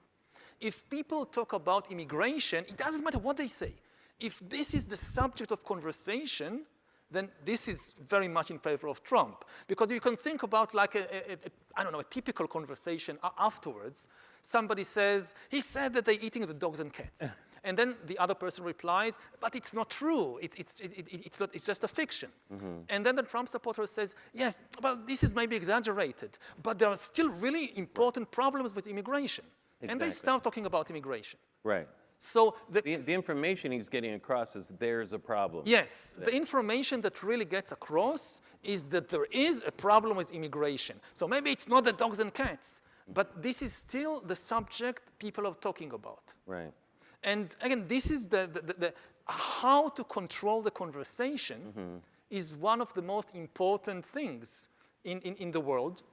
And when you look at the history of who controls the conversation, so what's interesting at the present moment we are now living in is that for the first time in history, it is non-humans controlling the conversation. And I don't mean the cats and dogs. Sure. I mean the algorithms, the AIs. Is it controlling it because it's telling us what we should be interested in, or is it just giving us those things that we should be interested in? You know what I mean? Yeah, that's it. It doesn't matter how exactly you define it, but you know, if you think even today, who decides what's on the front page of the New York Times? It's a human being. Who decides what will be on the main news, on Fox Television News or CNN News? It's a human being. It's a human news editor. But who decides what will be at the top of the Facebook newsfeed? What would be the next video you will see on TikTok? It's not a human being. An algorithm decides what people's attention will be focused on. And this is one of the, there was a lot of talk about AI replacing humans in different jobs, automating jobs. And people thought, oh, they will replace the taxi drivers. They will replace the textile workers. One of the first jobs they automated is news editors. Yeah. That's amazing. Because again, some of the most important, powerful people in the world used to be news editors. You know, like Lenin, before he was dictator of the Soviet Union, his one job basically was editor of a newspaper, Iskra. Benito Mussolini, before he was dictator of Italy, he was editor of a newspaper, Avanti. And this was kind of the ladder of promotion. Yeah. Journalist, newspaper editor, dictator of the country. I see a horrible pattern developing here. And Hitler used to he fill was up not the an, paper. he was not a journalist. Oh, he was a okay, that- painter. Oh, whew. He was originally a painter, Yeah. not a very successful one. Right. And now also the painters are being replaced. So that's a worrying pattern. Yeah, I mean, love both. AI was supposed to give us free time and allow us time to paint, and now it's doing the painting and the art stuff, and we have to do all the work. You know? It's just upside down. You know, you talk about technology a lot in the book too, and it's interesting how technology doesn't necessarily make things better, right? That's not a straight line like you think it would. Like you think we would get better information, like books, the invention of books. You know, talk about how the invention of books changed the way information was synthesized, I guess, or how it changed things. So there are two important points in the history of books. You have the actual invention of the book, and then after a couple of thousand years, you have the invention of the printing press. So if we look first at books, somebody needed to invent the book. You know, writing was invented in ancient Mesopotamia, what is today Iraq, about 5,000 years ago. But for thousands of years afterwards, people were writing a lot of documents, but not books. I mean, a book is a very special type of document. Yeah. It's a very long document, lots of chapters, or if it's a cookbook, lots of recipes, or lots of stories, or whatever. It has many copies spread in many different places that are all the same, which is basically what today people try to do with blockchain for the folks who know the technology. And this was, in a way, revolutionary because you can get exactly the same information to a lot of people spread over a vast territory. Right. So when you see the rise, for instance, of holy books, like the Bible, the idea there, you can, for instance, limit the power of the king, of the emperor, by having many copies of the same holy book in many different places. Because previously you have a temple of the great god in the middle of the capital city, Right. and the king controls the temple, so the king can tell you anything he wants about, oh, God said this, and the goddess said that. He was the only one that had that channel. He was controlling the kind of communication channel to heaven. Right. And then people came up with the idea, let's have the holy book, which was supposed to democratize the communication with the gods. Because if you have lots of identical copies of the same holy book in lots of places, the king can't just change what's in it. He can change the copy he has in the palace, but there are thousands of other copies which are supposed to be identical, and it's easy to check and say, no, this is not what it says in the book. So this sounds a wonderful idea, which should have democratized power. Right. But then there are always problems with technologies. And the book is a technology. We don't think about religions like Christianity or Judaism or Islam as being based on a technology, but they're based on a technology, on a book. Yeah, things had to be put together in a certain way, and people had to make decisions about what would be in that book, which makes a decision about the religion itself. Exactly. Right, yeah. Once you have this idea, let's have one holy book everywhere, then the question comes, but what will be in it? Right. Now, What recipes get in Yeah, the book? what recipes in the cookbook? Now, if it just came down from heaven, no problem. Yes. But it didn't. Right. So you basically had a Slow down now. No, just kidding. No, I mean, we know, we have documents from the period. I mean, Sure. Jesus never read the Bible, the New Testament. It didn't exist in his time. Yeah. The New Testament, as we know it, it's 27 texts. Some of them are attributed to St. Paul. Some of them are the Gospels. Some of them are, letters written by other disciples. And in the first centuries of Christianity, there was no New Testament. Nothing. We have lots of evidence from the first centuries of Christianity, no New Testament. There are lots and lots of different texts. Gospels, stories about Jesus, letters of different people, prayers, all kinds of prophecies. It's kind of where the expression "spread the good word," I think, really comes from, because that's all they could do was talk about it, right? Yeah. They talked a lot, they wrote, and there was a flood of information. And at a certain point, people said, well, I mean, we don't know what to read. What are the good books? What are the reliable books? Which are less reliable? And eventually, about 400 years after Jesus, in the late 4th century, they have a big convention, a committee, in the city of Carthage, which is today in Tunisia, in North Africa, where bishops and theologians, mostly from North Africa, convene to, North Africa was a very important center of Christianity in those days, and they convene to decide what will be in the recommendation list. It started as a recommendation list, the same way like you have so many TV series on Netflix. You don't know what to watch. Yeah. So you have these like top 10 series to watch this winter. Right. So it was the same. It was top 27 books, the texts every Christian should read. It's like you're at the end of the Gospel of Matthew, and then the Gospel of Mark is loading up as it's finishing. Something like that. Right. And then they were not the authors of the book. Different people wrote different texts. They were the editors. Right. They decided what will be in the recommendation list. And they just decided themselves they had the authority to do this. they had the It wasn't like authority. they were given the authority. They No. just took that authority, right? And to give you just one example of a key discussion, of a key choice they made.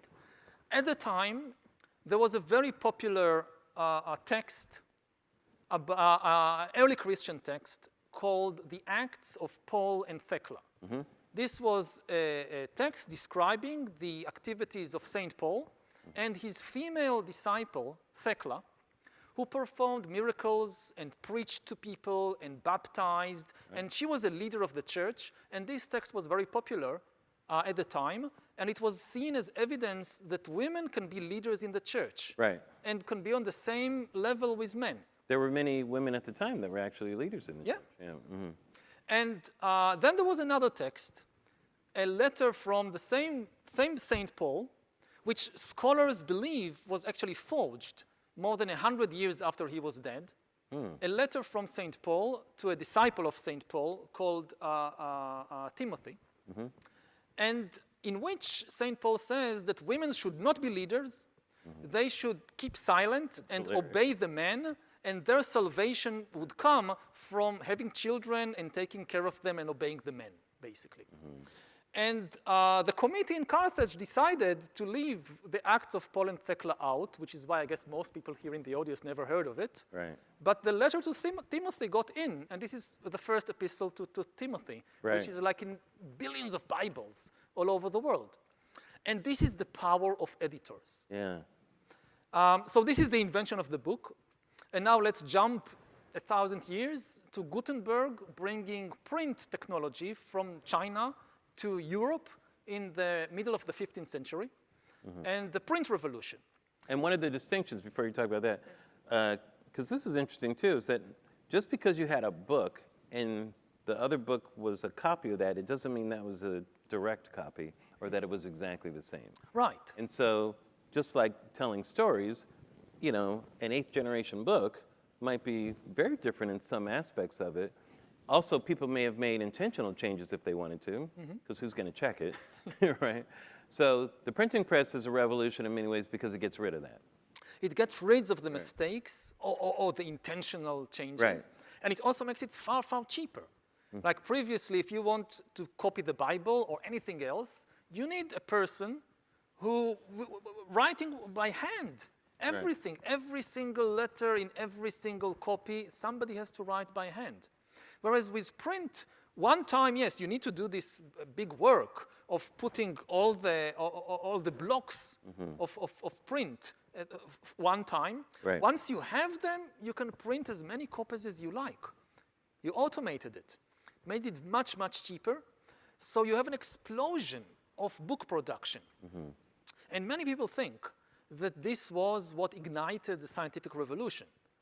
And you go to places like Silicon Valley today, and you talk with them about the dangers of information technology and algorithms and AIs, you can be almost certain that at a certain point in the conversation, they will mention the print revolution, and they will say, look, how wonderful print was. The printing press brought us the scientific revolution. And this is just not true. The printing press did contribute to the scientific revolution, but it took almost 200 years from the middle of the 15th century with print technology until the flowering of the scientific revolution in the 17th century with people like Newton and Leibniz and so forth. Right. And in between, in those 200 years, Europe had the worst wave of wars of religion and the worst wave of witch hunts in its history. And the printing press contributed a lot to these waves of basically craziness and violence. Because the most, again, most information is junk, not the truth. The truth is a very costly and rare kind of information. The truth is often complicated, and people want simple things. The truth is often boring. You know, all these mathematical equations that Copernicus finds out about the planets in astronomy. Very few people read Copernicus in the 16th century. The big bestsellers of the period were extremist religious tracts and witch hunting manuals. Yeah. Like, to give one very famous example. Sounds practical. Yeah, everybody needs it at home, right? I mean, you got to know how to catch a witch. Yeah, how to identify and catch witches. So again, one of the very first, very shortly after the invention of print, one of the very first bestsellers of early modern Europe was a book called The Hammer of the Witches, Malleus Maleficarum, which it started, again, there was this, in the Middle Ages, they hardly hunted witches. Contrary to this kind of popular image of Middle Ages, witch hunting, medieval European, they didn't think much about witches. Too much plague going on. Yeah, other things to worry about. They knew, okay, there are some witches maybe in the village. They can make you love potions. If your cow goes lost, you can go to the witch. She will help you find your cow. Sometimes they can poison somebody, but it's not a big deal. I love that. Witches, oh, hey, it's a witch. Hey. Yeah, exactly. Right. Part of the social fabric. Yes. And then, around the time Gutenberg invents the print, a conspiracy theory arises that actually all the witches in the world are part of a single conspiracy led by Satan, which aims to completely destroy human civilization. And one of the first people, at first it was a very small, only few people believed in it. And one of the first people who believed in it was called Heinrich Kramer. And he started a do-it-yourself witch hunt in what is today Austria in the Alps. Of course. And arrested, he had these very strange sexual fantasies. He was one of the people who said that most witches were women and that it was driven by powerful sexual urges. And the church actually suppressed it. They said this person is crazy, and they released the women he arrested, and they drove him out of the province. And he took revenge through the printing press. He wrote this book, The Hammer of the Witches, and he printed it. And it was now easy to print because of the printing press. And this sold like it was, again, one of the first big bestsellers. Right. To understand why, I'll give just one example from the book. There is a chapter about the ability of witches to steal penises from men. And he brings evidence, Heinrich Kramer. How do you know you're good at that is my question. You know, like, at what, at stealing? Yeah. They have collections. No. I mean, he brings, for instance, the story of a man who wakes up in the morning and discovers that his penis is gone. Yeah, it's kind of like the Lorena Bobbitt. So right. he suspects the local witch. Right. She must have done it. So he goes to the local witch. Wait, I have stuff. It's like, honey. Do you know where I put my penis? Exactly.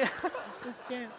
Do you think I should check with the witch? Yeah, that's what I was thinking. Okay, go ahead. I had to do the bit. Yeah, go ahead. Goes to the witch, and she says, okay, I'll give you back your penis. And she says, no way. Go out, you see this tree, climb up the tree. Wow. He climbs up the tree. At the top of the tree, he finds a bird's nest where the witch kept all the penises she stole from different men in the community. And she says, okay, you can take yours. Yeah. And Make sure you choose the right one. Well, I don't know. This one looks pretty good. Exactly. He chooses the biggest one. I'll just act out the bits. I'll act out the bits, Yuval. You just tell me what they are. So he takes the biggest one, Right. and then the witch shouts to him, no, you can't take this one. This one belongs to the parish priest. So, Then a brother comes and says, hey, man, where's my dick? Somebody took it. so Right. you can understand why this book sold a few more copies than Copernicus's mathematical equations Just a few more. about how the moon and Mars move around in the sky. He should have had missing penises in that book, and it would Yeah. have been better. The other thing is that it's funny, when you put a lie in print, it does something to that lie. Like, people don't treat it the same. I remember Bob Saget, he was a great comedian. He had a great line where he would say a ridiculous thing. And he would say, no, really, I read that. No, really, I wrote it down and I read that. You know, I believe everything I read, you know, was the thing. And I always thought that was a great line because he's right. If you tell someone you read that, you know, Yeah. it's like somehow it makes it more believable to be true. So the fact that he put it in print, that's what's interesting to me, that made it true. I mean, especially, Right. let's try to go back, it's the 15th century. I mean, for many people around, this is just the very early days of the print revolution. For many people around, the only book they ever saw in their life was the Bible. And there is a feeling that books are not just true, books are holy. And suddenly you have print, it's become much cheaper and easier, and you have this Hammer of the Witches, but it's a book. I mean, you grow up like venerating the Bible. Right. And you know, this is a book, it's written in a book, it's not some kind of rumor you hear in the village. Right. So it's very powerful. Now again, it all sounds very funny until you realize the consequences. Because the consequences was tens of thousands of people being tortured and killed in the most horrendous ways in the great European witch hunting craze. And to give just one example, in Munich, southern Germany, there was a famous case. They arrested an entire family, the Pappenheimer family, accused them all of being witches. Again, according to what's written in this witch hunting manual. Right. And so you have a father, mother, 3 children, youngest age 10 years old. And to prove that they are witches, they torture them because this is what the Hammer of the Witches recommend. I mean, the witches, to get the truth out of them, you have to torture them. Right. And they start with the 10-year-old boy because he is the weakest link. And you can still, if you go to the archives in Munich, you can still read the protocol of the interrogation. And they torture a 10-year-old boy until he admits that his mother was a witch. And this is how they break the family. They all confess under horrific torture to poisoning people and summoning hailstorms and being in witches' Sabbath. And again, they had this crazy idea that the witches come together in huge gatherings and have sexual orgies and kill children and eat them and drink their blood and all that. And you know, it comes to America, the Salem witch hunts. Right. This is where it originated. And this is a very important lesson for today because the same thing happened with the internet and social media. You know, almost more than 300 years after Salem, there are millions of Americans today who basically believe that there is a worldwide conspiracy led by Satan to destroy human civilization, that people gather in orgies and exploit and kill. There are millions of Americans, including even, at least according to some reports, in Congress. Right. You know, QAnon and all that, this is what they believe. Yeah, I think they believe Democrats eat children or drink their blood or something And like that. this comes from, I mean, it's not a new, there are very few completely new stories in history. Right. It all comes from somewhere. So it's amazing to think that 300 years after the Salem witch hunts, you see the same thing again in America. And it also, to some extent, is because of a new information revolution. Yeah. That now it's very easy to spread these things with all the algorithms and so forth on social media. The idea that just by making it easier to spread information, the truth will spread, again and again in history we learn this is not the case. Is that true? The truth, again, it's costly. You have to work hard to find evidence, research, like how do I know something about, you know, the Pappenheimer family in Munich? I mean, you need to know German, you need to travel to Munich to go to the archives to read these things. This is expensive. Right. To write fiction, you don't need anything. You just write the first thing that comes to your mind. And the truth is often complicated, whereas fiction can be made as simple and also as funny, as entertaining, as frightening as you would like it to be. Is that why conspiracy theories catch on so much more than the truth? Because they appeal to maybe a part of the brain that gives people endorphins from those things, you know? Because so many have persisted for so long. Racism is in that category too of a conspiracy theory, you know, something made up that makes people feel a certain way, whether it's hatred or whatever, or putting people in a box and that sort of thing. Where does that emanate from? Why is that so easy for humans to believe that kind of information? Because, I mean, it's a combination of two things. On the one hand, it's cheap. I mean, if you invent some racist theory, you don't need to spend the time, the money, the effort to look for the evidence. You just write whatever you want. And then it can be very appealing, at least to some people, to believe in it. So the truth is often not just complicated, the truth is often painful. The truth is often unattractive. You know, from the level of a single individual, this is why people go to therapy. Because if it was so nice to know the truth about ourselves, we wouldn't need therapists. I mean, we go sometimes to years of therapy until we can acknowledge some of the painful things about our life that we would rather forget, that we would rather not acknowledge. And this goes all the way to entire nations that there are there are skeletons and sometimes cemeteries in the closets of nations that they don't want to recognize. So, and again, if you want the truth, you have to deal with it. If you want fiction, you can just make all these things disappear. Yeah, one of the things that's interesting too, there's so many, this is what I mean about granular. You talk about bureaucracy in your book, which I wouldn't think that would be a thing. Like, there's so many words we take for granted, you know. And, but when you go into it, I mean, even thinking about your family and World War II and how bureaucracy was used for people to hate Jews, you know, if you don't have the right papers, you know, you're not in the right place in town. I mean, there's so many ways that bureaucracies can mess with the truth too and have control over, be the entity that controls the truth as well, right? With information, with just basic information, things that you would think would be innocent, like a piece of paper. Yeah, I mean, bureaucracy is like sorcery of information. That you know, with a single piece of paper, you can save or destroy a life, a family, a neighborhood, a village, and it goes back in thousands of years. Like, you go to the Roman Empire. So if you have the document proving that this village paid its taxes to the emperor, and somebody makes this paper disappear or it gets lost, it can ruin the whole village. And if you're a bureaucrat who can, I know where the paper is. Wait a minute, I think I saw it. Oh, here it is. And you save the village. Just by finding this piece of paper. Unbelievable. And Native American land here in America, I mean, put a stamp on a piece of paper, sorry, that land is ours. I mean, that's basically how it was taken. I mean, land ownership is very interesting in this way because before the invention of writing and bureaucracy, to own a piece of land was a communal matter. Like, what does it mean? Think about it. What does it mean that I own this field? Right. I mean, part of the earth I own. Yeah, this is part of the earth that belongs to me.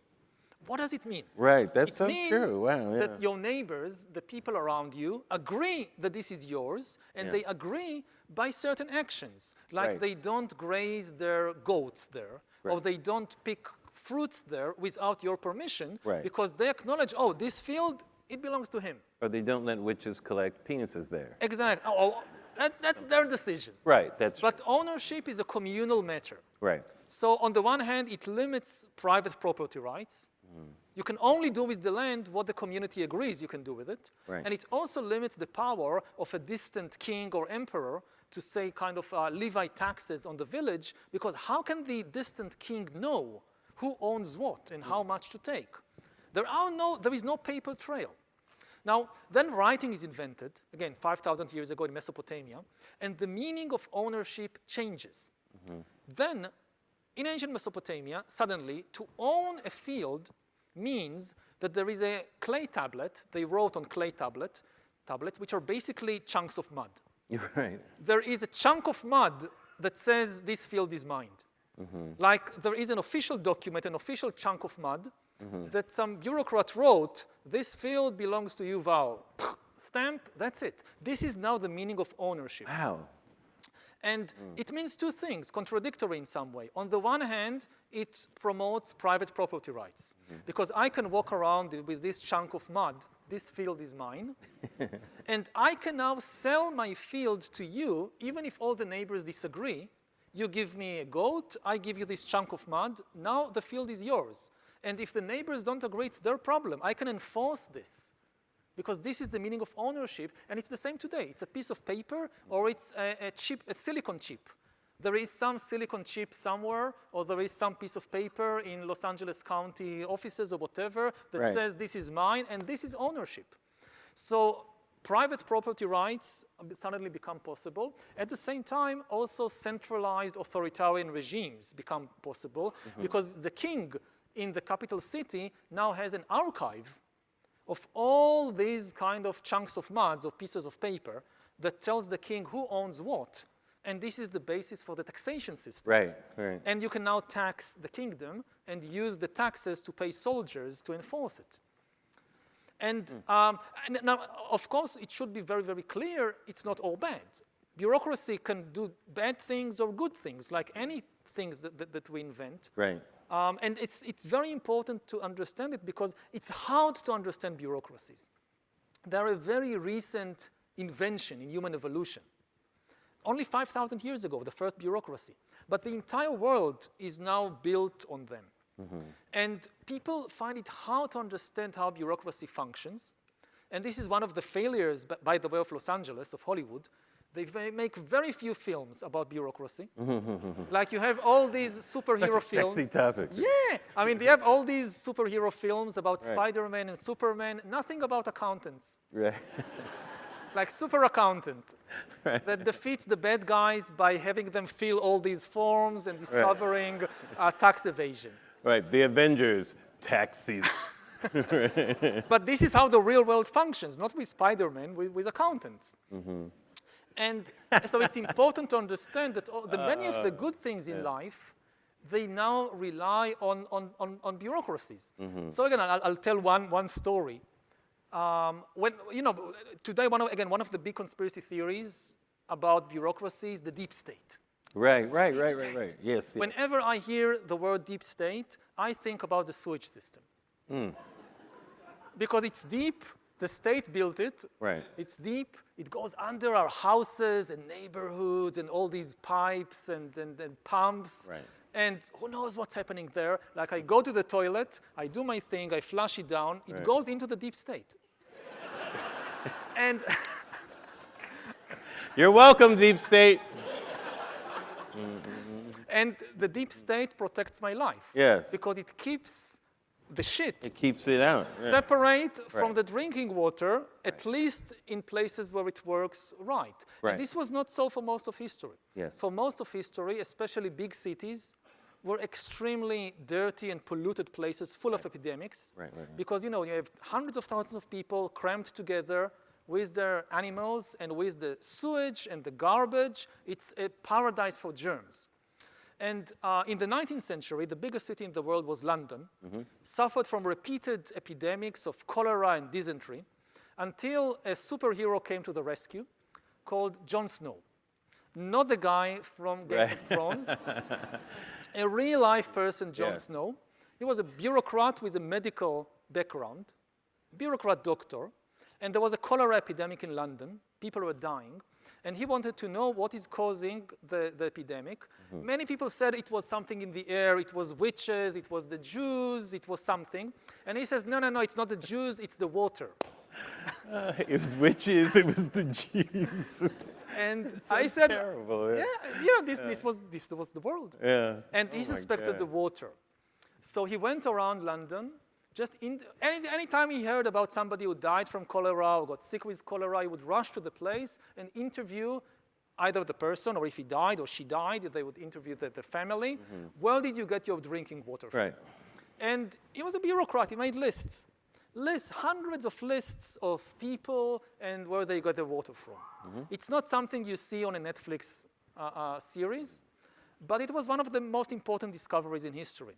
Because when he connected all the lists, all the dots, he saw that almost all the people who died from cholera at a certain point had a sip of water from the well in Broad Street in Soho. And he showed it to the officials of the municipality and convinced them to disable the pump of this well, and the epidemic stopped. Right. And then they investigated, and they discovered that the well, just a meter away from the well, somebody dug a cesspit. And the sewage from the cesspit just flowed into the well, and people drank it. And this was one of the kind of key discoveries that led to the establishment of this deep state of the sewage system, that whose main function, one of the main functions, is to keep the sewage separate from the drinking water. And today, if you want to dig a well or a cesspit in London or many other places, you have to fill so many forms and get all these permits from all these bureaucracies, and it saves our lives. So, and with every technology and all these big inventions, it's never kind of a simple story, it's all bad, it's all good. The question is what we do with it. What do we do with it, yeah. And one final thought on AI, on bureaucracy. This is what we need to understand about AI. That when people hear about the dangers of AI, again, Hollywood, they think about the big robot rebellion. Right. The robots will rebel one day and come to kill us. They're going to take over. They'll take over. Terminator. And this is very unlikely to happen anytime soon. So people are complacent. The real danger is from the AI bureaucrats. Because we are still some distance away from the Terminator, but we are already... But we both agree Terminator is going to happen. At some point could. I just want to make sure. If we make the wrong decisions. Right, if we make the wrong decisions, yes. But the AIs are now becoming the bureaucrats in more and more places. You apply to a bank to get a loan, it's an AI deciding whether to give you a loan. You apply for a job, it's an AI. We heard earlier, social media, decisions about what news will reach the top of the news feed, it's an AI. It's not a human anymore. Right. And AIs are still very narrow intelligences. They can't yet organize the big robot rebellion. Yet. Right. But in a bureaucracy, you don't need a very kind of broad intelligence. You can have a very narrow intelligence that is good at only one thing and still have immense impact on the world, like with the algorithms that manage social media. And again, it can be good. I mean, AIs... Depending what you do with them, right. But this is where we have to be very, very careful.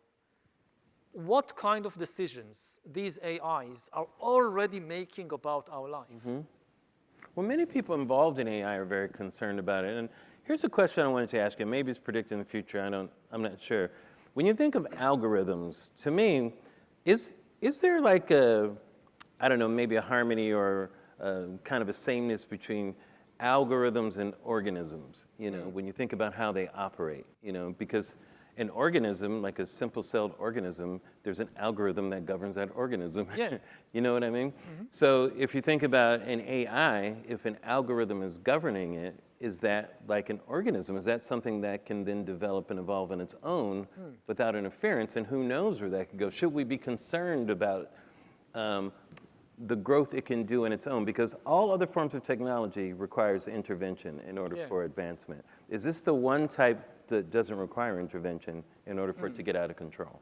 Yeah, I think this is maybe the most important thing to know about AI is what you just said, that in contrast to every previous technology, it can make decisions and change and learn by itself. By itself, it's learning. You know, the printing press, we decided which books to print the Bible, print the witches. It's very stupid. But it can't decide anything. And it's also the atom bomb. But AI can make decisions and learn and change things by itself. And you know, now there is such hype around AI. It's not like the buzzword, especially in the investment world. If you want to sell people something, you say this is AI. Like this is AI watch, this is AI water, this is an AI carpet. Now invest in my AI carpet company. Right. And the money starts flooding in. So people are becoming confused. What exactly is AI and how is AI different from all these other machines? Like I have a coffee machine at home, makes coffee. Is it an AI? And it's not. I mean, we have lots of automatic machines. If they only do what they were pre-programmed to do, they don't learn anything new, it's not AI. Not AI. Like every morning I come to the machine, I press the espresso button, it makes an espresso. That's just an automatic machine.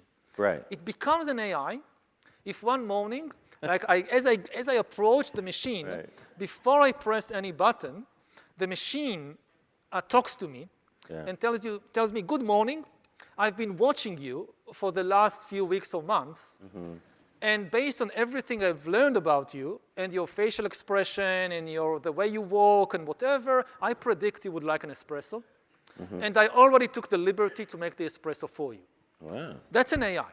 Right. It learned something. And it's really an AI if it then the next day tells you, actually, I've invented a completely new drink. I call it Bespresso. You've never tried it before, but I predict you would like it better. I'm scared where this is going.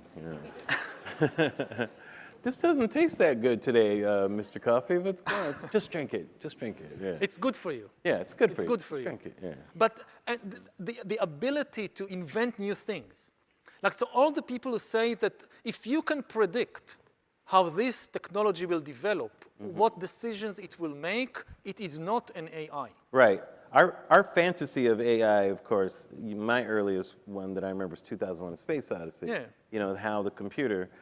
Now, it seemed that Hal was making, well, we know what it is now in retrospect, but at the time it seemed like he was making a moral decision. He was making like, there's something moral at the center of this. I'm sorry, Dave, I'm afraid I can't do that. You know, it's almost a moral statement, you know. Is AI, does it have the ability to make moral judgments?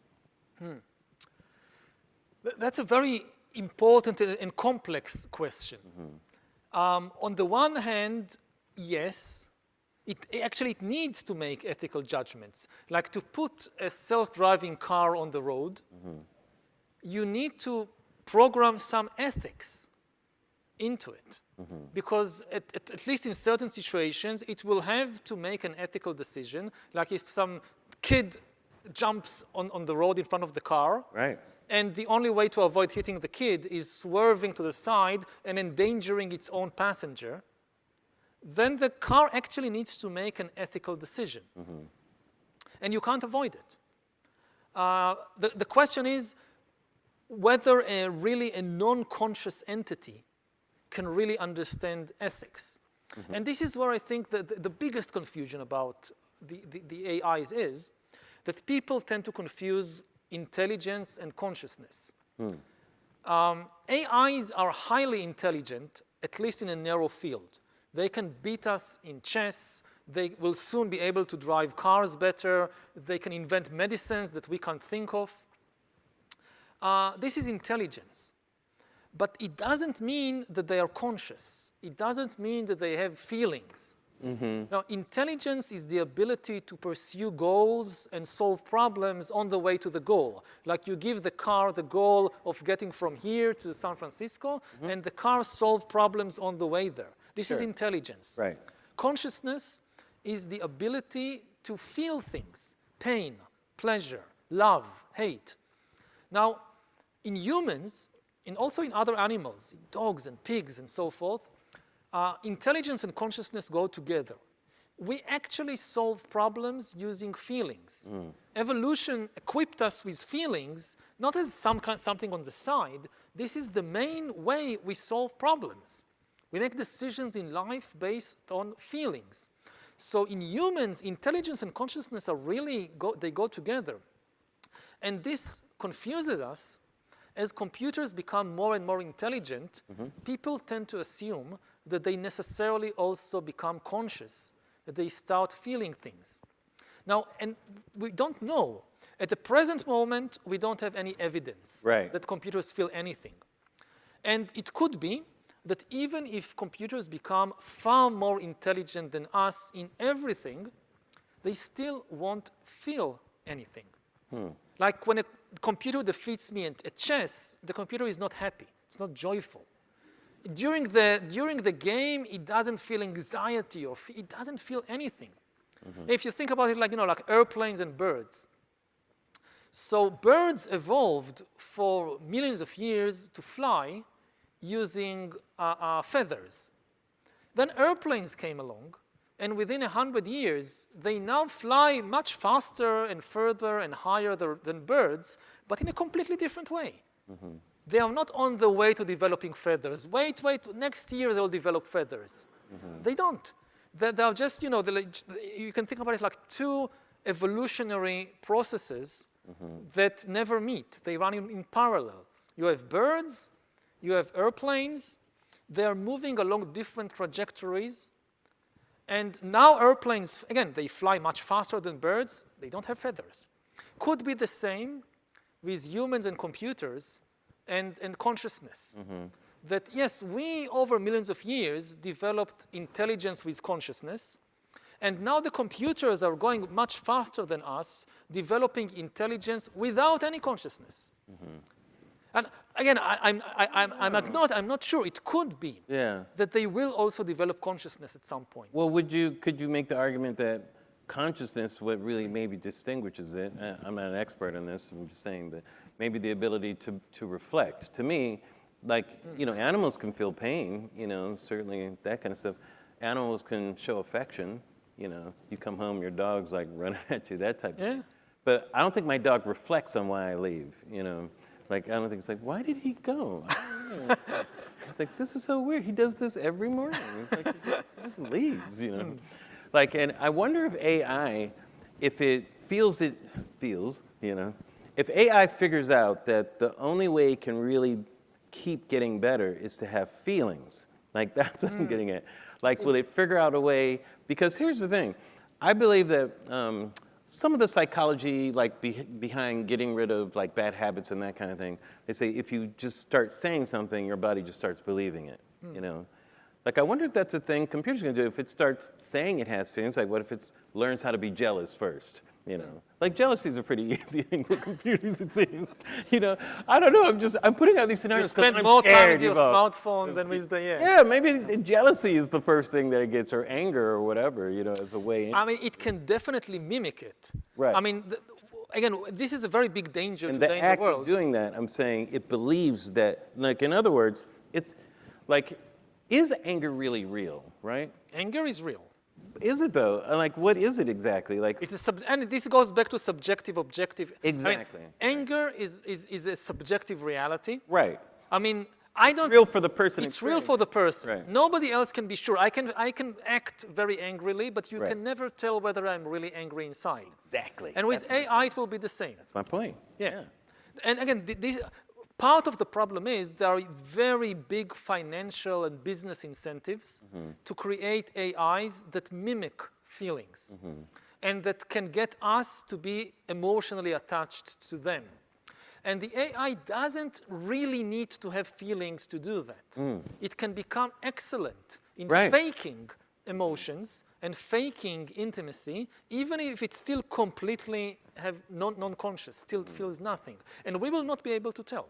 This is like why sex robots are like taken off in some parts of it, and I'm guessing that they mimic feelings and that sort of thing, or they'll be able to. Like, that's where that's going. Yeah, from pornography in the sex industry all the way to politics, there are strong incentives to create AIs that can make people emotionally attached to them by faking feelings. Like, if you want to convince a person of something, to buy a product, to vote for a politician. So the most, like the super weapon of convincing people is intimacy. Like previously we had big battles for attention. Like what we talked about earlier, how you grab people's attention and cause them to talk about immigration or about abortion. This is attention. But what really changes people's minds, if somebody they have an intimate relationship with, could be a spouse, could be a good friend, could be a family member, in a kind of intimate setting, subtly causes them to change their mind. Like there are many things that if I hear somebody on television say, I will just dismiss it. But if a very good friend who knows me well knows how to tell me, I will say, yeah, maybe there is something to it. So like the nuclear weapons of persuasion is intimacy. Previously in history, there was no way to mass produce intimacy. You know, a dictator like a Hitler or a Stalin, he could force everybody to give him their attention. Like you could force every family in the Soviet Union to listen to a radio broadcast by Stalin. Right. You got their attention. But this is not intimacy. There was no way to mass produce intimacy. Now with AI, it's the first time in history that you can mass produce intimacy. And what will this do? You know, imagine that the world is flooded by millions and even billions of these highly intelligent non-human agents that are very good at faking intimacy with us. That's amazing. You know, it's funny that you say that can change your mind. I think we have a couple of questions coming up, but I wanted to ask this because we were talking a little bit about what's happening in the Middle East and how it seems like, you know, we all know, to me it seems almost like a fatalistic endeavor to try to solve it because it's been going on for so long and the information. But I was thinking about information and your book with that, and how much does that play a pernicious role in what's going on? And as an example, and I'm not, you know, ascribing anything to either side, but I was thinking about this the other day where the word terrorist, you know, as a piece of information, that piece of information allows someone to be killed like without due process. You know, once that information is tagged, you know, that is very powerful use of a word. Yeah, and this goes back generations. I mean, throughout the 20th century, lots of governments, again, including the Soviet government, like the word terrorist was popularized to a large extent by the Soviets, who kind of, anybody who was against the regime, anybody who was against the revolution was also a terrorist. You know, the same way you have inflation with money, that you print so many dollars that they lose their value. Right. It happens with words. Yeah. The first time you use it, it shocks people. Yeah. The second time, it shocks them a little less. And when everything, you know, like happened also with the word fascist, that it used to be this kind of the ultimate swear word, was after the Second World War, calling somebody a fascist or a Nazi, this was like people The were... worst thing, right. And now it's like, it's so common that it has no impact at all. And the word is completely, its value was inflated until it was completely empty. And yeah. And do you think there's been too much bad information on both sides in that region where there has to be, and I'm oversimplifying this, so I apologize for that, but it seems like you almost need a period of years where information can change between groups. You know? The war ultimately, like most conflicts in the world, are not, we talked earlier about objective, intersubjective, subjective. There are almost no wars in the world which are about objective problems. Yes, right. Almost all the problems that cause war are intersubjective. They are the result of fictional stories. So again, if I look at the Israeli-Palestinian conflict, lots of people think, oh, it's about land. Right. And it's about food. But it's not.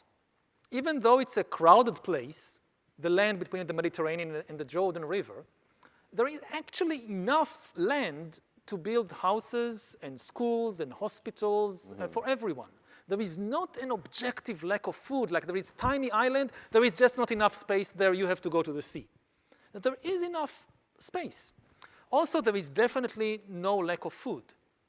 There is enough food for everybody that nobody should be hungry. So why do people fight? They fight about the stories that they have, and this is both sides, they have this fantasy, this mythology in their mind that God gave this whole place only to us, and you shouldn't exist here. And ultimately, I think, and again, this goes to most wars. You have kind of a conflict between the mind and reality. That there is something in reality which is really there that the mind just can't accept, cannot contain. Like you say, no, it doesn't exist, or it shouldn't exist. And war is when the mind tries to disappear from reality, something that it finds hard to accept. Right. So again, on both sides. Like you talk with Israelis, and some of them will tell you with complete seriousness and honesty, but there is no Palestinian people. They will tell you with a straight face, completely serious, there is no Palestinian people, they don't exist. Or they would tell you they don't have a right to exist here. They should go to Egypt, to Jordan, to somewhere else. This is ours, they have no right to exist here. And then you talk with Palestinians, they tell you the same thing. Like with a completely straight face, completely serious, they will tell you, what do Jews have to do with the Jerusalem? Like 3,000 years of Jewish history? No. These people, they don't exist, or they shouldn't exist here. They have no right to be here.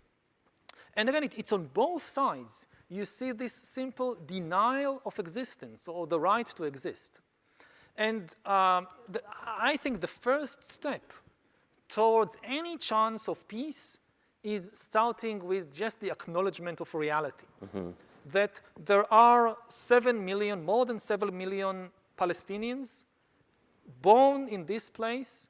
They have nowhere else to go. They have a right to exist here. And you have more than 7 million Jews.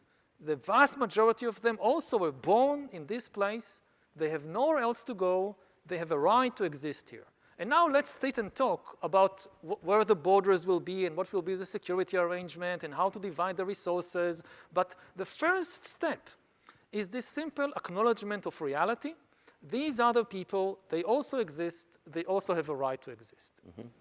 And unfortunately, a lot of minds just block it. No, no, no, we don't see. We don't see half of reality. Well, as you said in your book and everything too, stories are just one of the most powerful things for humans. You know, and that's why another reason why books work, because for some reason we latch onto stories. Stories stick with us longer than anything. The stories you learn as a child stick with you the longest. You know, you be careful what you say to children, right? You know, really, that's why you should never, like they say, don't be so negative to kids, and because they believe the things you tell them. They really do. You know, even offhand comments. Yeah, the fairy tales and the stories we hear as kids, very powerful. Afterwards shape our vision of the world. Very powerful. Yeah. Well, let's go to some questions. Dana writes, the science fiction film Forbidden Planet tells the story of the Krell, a civilization that made a giant leap forward in technology, but they couldn't control the technology and were ultimately destroyed by it. Are we, thanks to AI, at the risk of becoming the Krell ourselves? Forbidden Planet, is that what they mentioned? Yeah. We kind of talked about it a little bit, but yeah, are we at risk of going down that way? I mean, the risk is there. Nature to destroy ourselves? No, and it should be very clear. Again, this goes back to these fairy tales. And you have a lot of fairy tales and mythologies and theologies that tell us there is something wrong with us. There is something evil in us.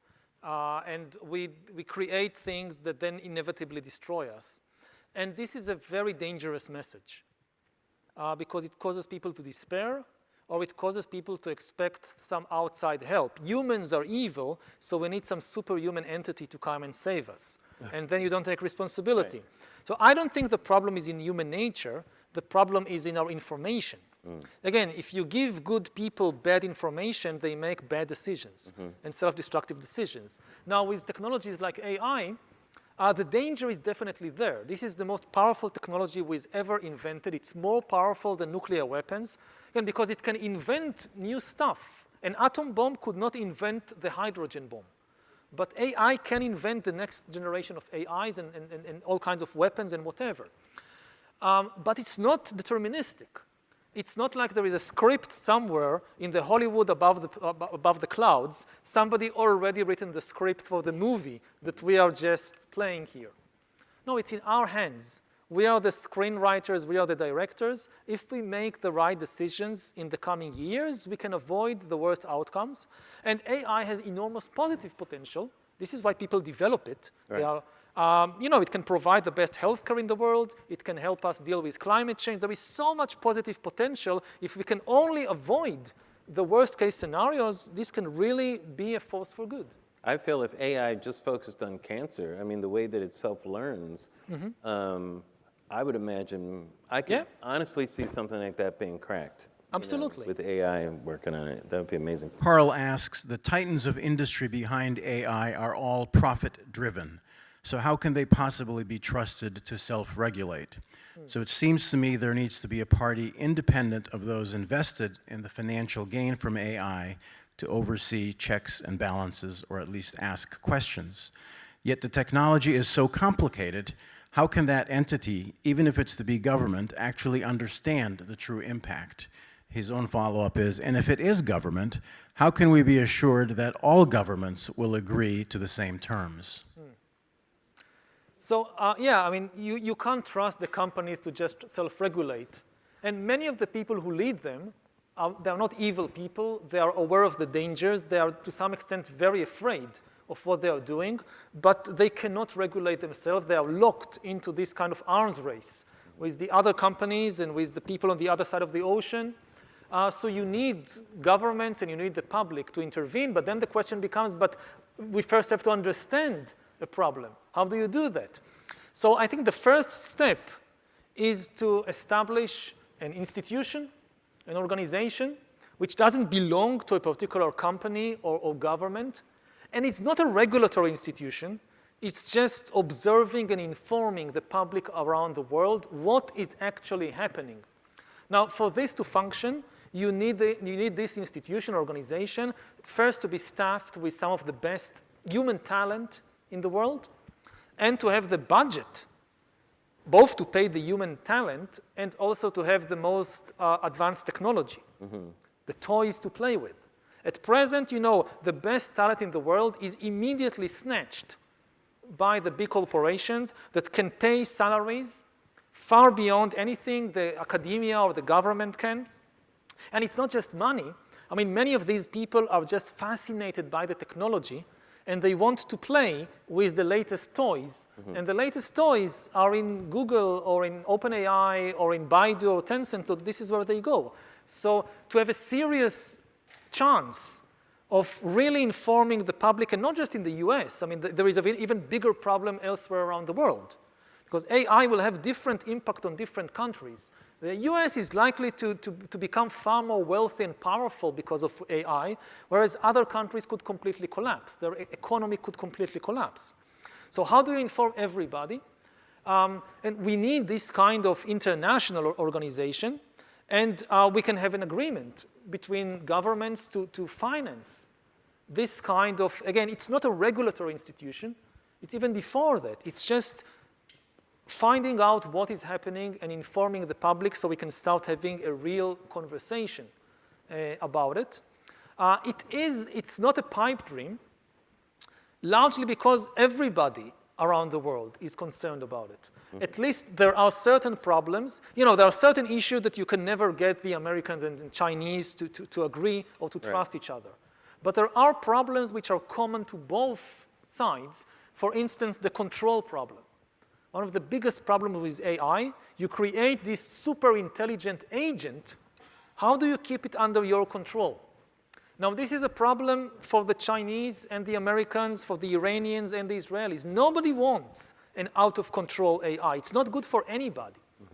So this is something that you can have more cooperation on. And theoretically, I don't know, if Chinese scientists find they have a theoretical breakthrough or a practical breakthrough, how do you solve the control problem? They have a deep interest in sharing it with the Americans and vice versa. So we can start by looking for the areas of common interest and working on them and hopefully building enough trust there that you can then expand it to the more complicated areas. I think we should be more concerned about Chinese using AI rather than AI using the Chinese. You know, right? I mean, that to me seems like a bigger, bigger concern. Again, but everybody is afraid of the potential of getting out of control. Right, but out of control government, let's say, using AI in the wrong this is also extremely dangerous. More of a concern. But on this, you'll have a much bigger difficulty agreeing. Exactly. Right. So I'm saying, okay, let's start with the easier problem. Right. and build from there. And yes, I mean, if you want to have an agreement about limiting the production, let's say, of autonomous weapon systems, the Terminator, the killer robots, this is going to be much, much more difficult because each government will suspect the other for good reasons. That, okay, they signed the agreement, but how do we know they are not doing it in some secret laboratory? Trust and verify. What changes do you think are necessary in our education system to better prepare future generations for an uncertain world? And do you think AI has a role in that? Does AI have a role in our education system to change the world? AI can be very helpful in the education system in many ways, at least, again, to teach specific issues. If today you have, I don't know, a classroom with 30 or 40 kids in it, with different abilities, different ways of learning, different understandings, and a single teacher needs to teach the same thing to all the 30 kids, and she or he, they don't know each kid personally, and they can't teach, I mean, they can only say one thing at any moment. So it's difficult to, if one kid thinks mostly visually, and another kid is more of a word person, what do you do?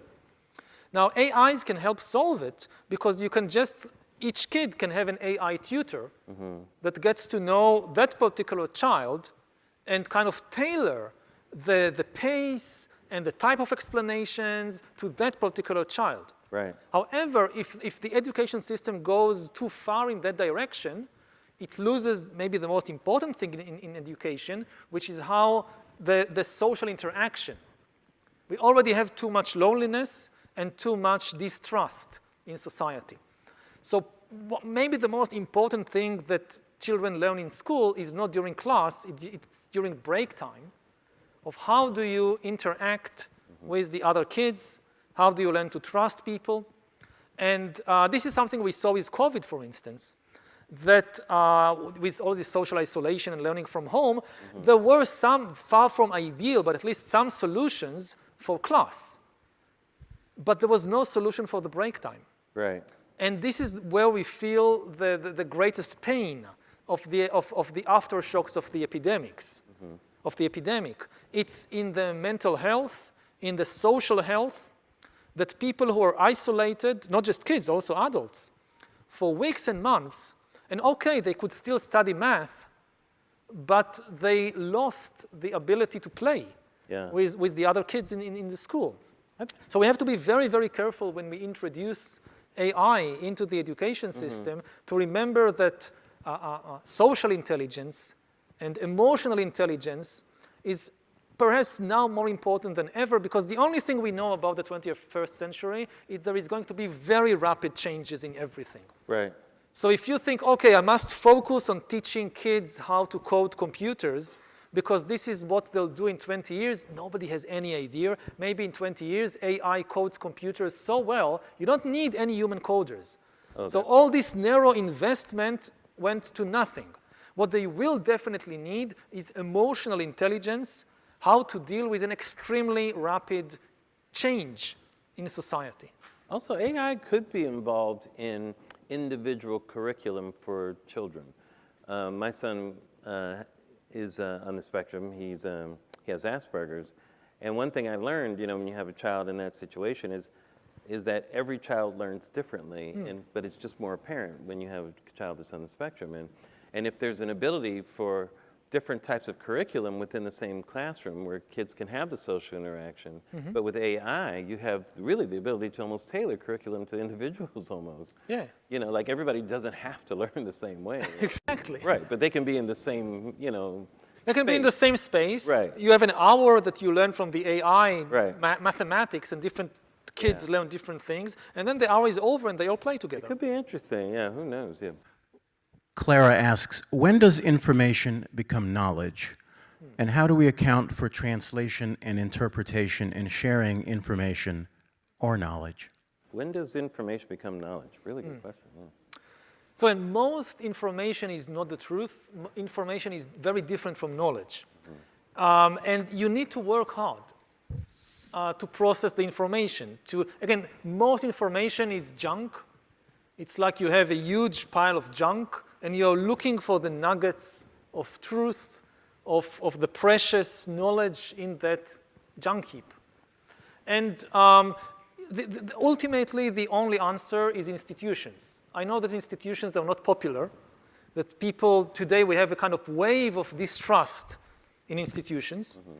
But humans have, this is the answer we always come back to.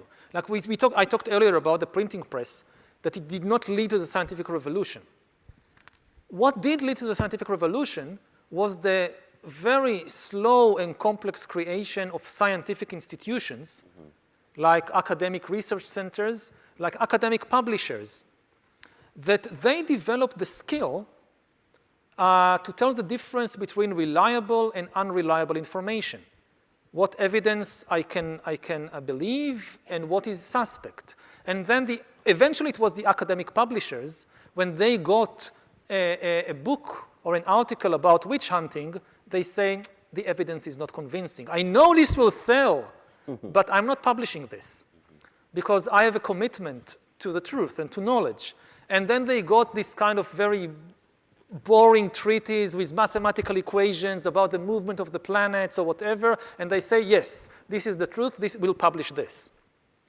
And this was the foundation of the scientific revolution, not the printing press. The printing press was helpful, of course, but it was only when you have these institutions. And today, one of the problems that, one of the biggest problems in societies all over the world is distrust in institutions, which is fed by a very cynical view of humanity, which is prevalent on both the right and the left. You hear from people on both the right and the left that you cannot trust institutions because they are all conspiracies, cabals to gain power. Right. There is this view that like humans are these power-crazy demons, that they only want power. And whether it's newspapers or universities or courts or any other institution, this is just some elitist conspiracy to gain power. And whenever they tell you something, you should ask whose privileges are being served, whose interests are being served by this. And this suspicion, it destroys trust in all institutions. And when all trust is gone, the only thing that still keeps going or could hold society together is a dictatorship. Because dictatorship doesn't need trustworthy institutions. Dictatorships works on terror. Now, the important thing to remember is that it's just not true that all humans just want power. The only thing they want is power, that all human interactions are power struggles. Yes, humans want power, but this is just one aspect of human beings. They also want the truth. There is a deep yearning for truth in humans. If you go really deep, it's because if you don't know the truth about yourself, your life, you can never be happy. Because you don't know what are the true sources of your misery. And then you spend your life trying to solve the wrong problems. So humans have a real deep yearning for the truth. And this is true of even powerful people, even editors of newspapers, even scientists, even judges, even politicians. Yes, they are sometimes corrupt, and this is why we have all these mechanisms to checks and balances. But we should start with a more charitable and generous view of humans, that there is a real desire for truth in these apes, in these beings. And one last thing, how do you get to knowledge? So for instance, I'm a historian, and I spent 10 years in university basically learning how to sift through the kind of heap of information and tell the difference between reliable and unreliable information. Like some people think, historians, what they learn is these long lists of names of kings and battles. No, they don't. What historians go to university and they learn for years and years is how do I tell the difference between reliable and unreliable information? How do I know what happened in the 15th century during the print revolution in Europe? You need to learn the languages. You need to learn Latin and Greek and kind of 16th century German and English, which was different from English today. Right. You need to learn how to write handwriting from 500 years ago. And of course, you need to learn the difference. Just the fact that I found a book from the 15th century that said that witches stole penises from men. Is this true? Does it mean that in the 15th century there were really witches that sold? No, just because there is a paper from the 15th century that says it doesn't mean it's true. Now, how do you know? This is what you learn for 10 years. And this is also true of newspaper editors.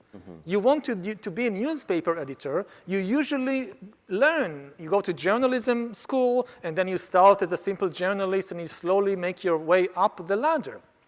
And now, unfortunately, again, we have people who have no background in this, and they are managing the largest media companies in the world. Right. And when you tell them, you should not advance all these conspiracy theories and fake news, they honestly tell you, but how can I tell the difference? How can I know if it's true or not? Well, if you can't tell the difference, you're in the wrong business. Doris says, in the United States, the First Amendment technically blocks the censorship of misinformation. John Kerry has suggested or floated a proposal about an idea of something called the Ministry of Truth. It's not the business of the government is already the most powerful force in society. Making it also in charge of the truth is a very, very dangerous proposition. Yeah. Again, this is checks and balances. You need the whole idea of, in dictatorship, all the power is concentrated in one place. This is dictatorship, one person dictates everything, this one person dictates also what is the truth. In a democracy, the whole idea, it's a conversation between many people, institutions, organizations. And the government is the most powerful institution of all, so it should definitely not also be in charge of the truth. This is why we should have free press, and we should have academic freedom, and you should have independent courts, that each of these institutions is in charge of finding out the truth about different aspects of reality. Like, was the crime committed? So judges are the experts on finding the truth about that. The latest news from yesterday, this is the job of newspapers. What happened 500 years ago? This is the job of historians and archaeologists and so forth. And of course, again, there are problems in all these institutions because they are made of humans. And this is why you have many institutions. If you have corruption in the courts, so the media can publish it and can raise a public outcry. If there is racism in the newspaper business, so this is the job of sociologists or anthropologists to do research and show, look, there is a racist bias in the media. If there is a problem in academia, so again, you can go to the courts. And what happens if all of them are corrupt? Well, nothing is perfect. People don't know how to build a perfect society. Right. We have to start with the assumption that everything is fallible. We do our best. This is, again, why we have these multiple institutions and checks and balances. If all the power is concentrated in one place, it's very easy to corrupt it. Yep. If it's spread between many institutions, we have a fighting chance, let's say. Yes. Well, I think we've learned some valuable things today. Number one, what do witches do in their spare time? And number two, any, journalist of a paper worth their salt is going to end up being a dictator, I think. But thank you so much for joining us. Yuval Harari, guys. Thank you.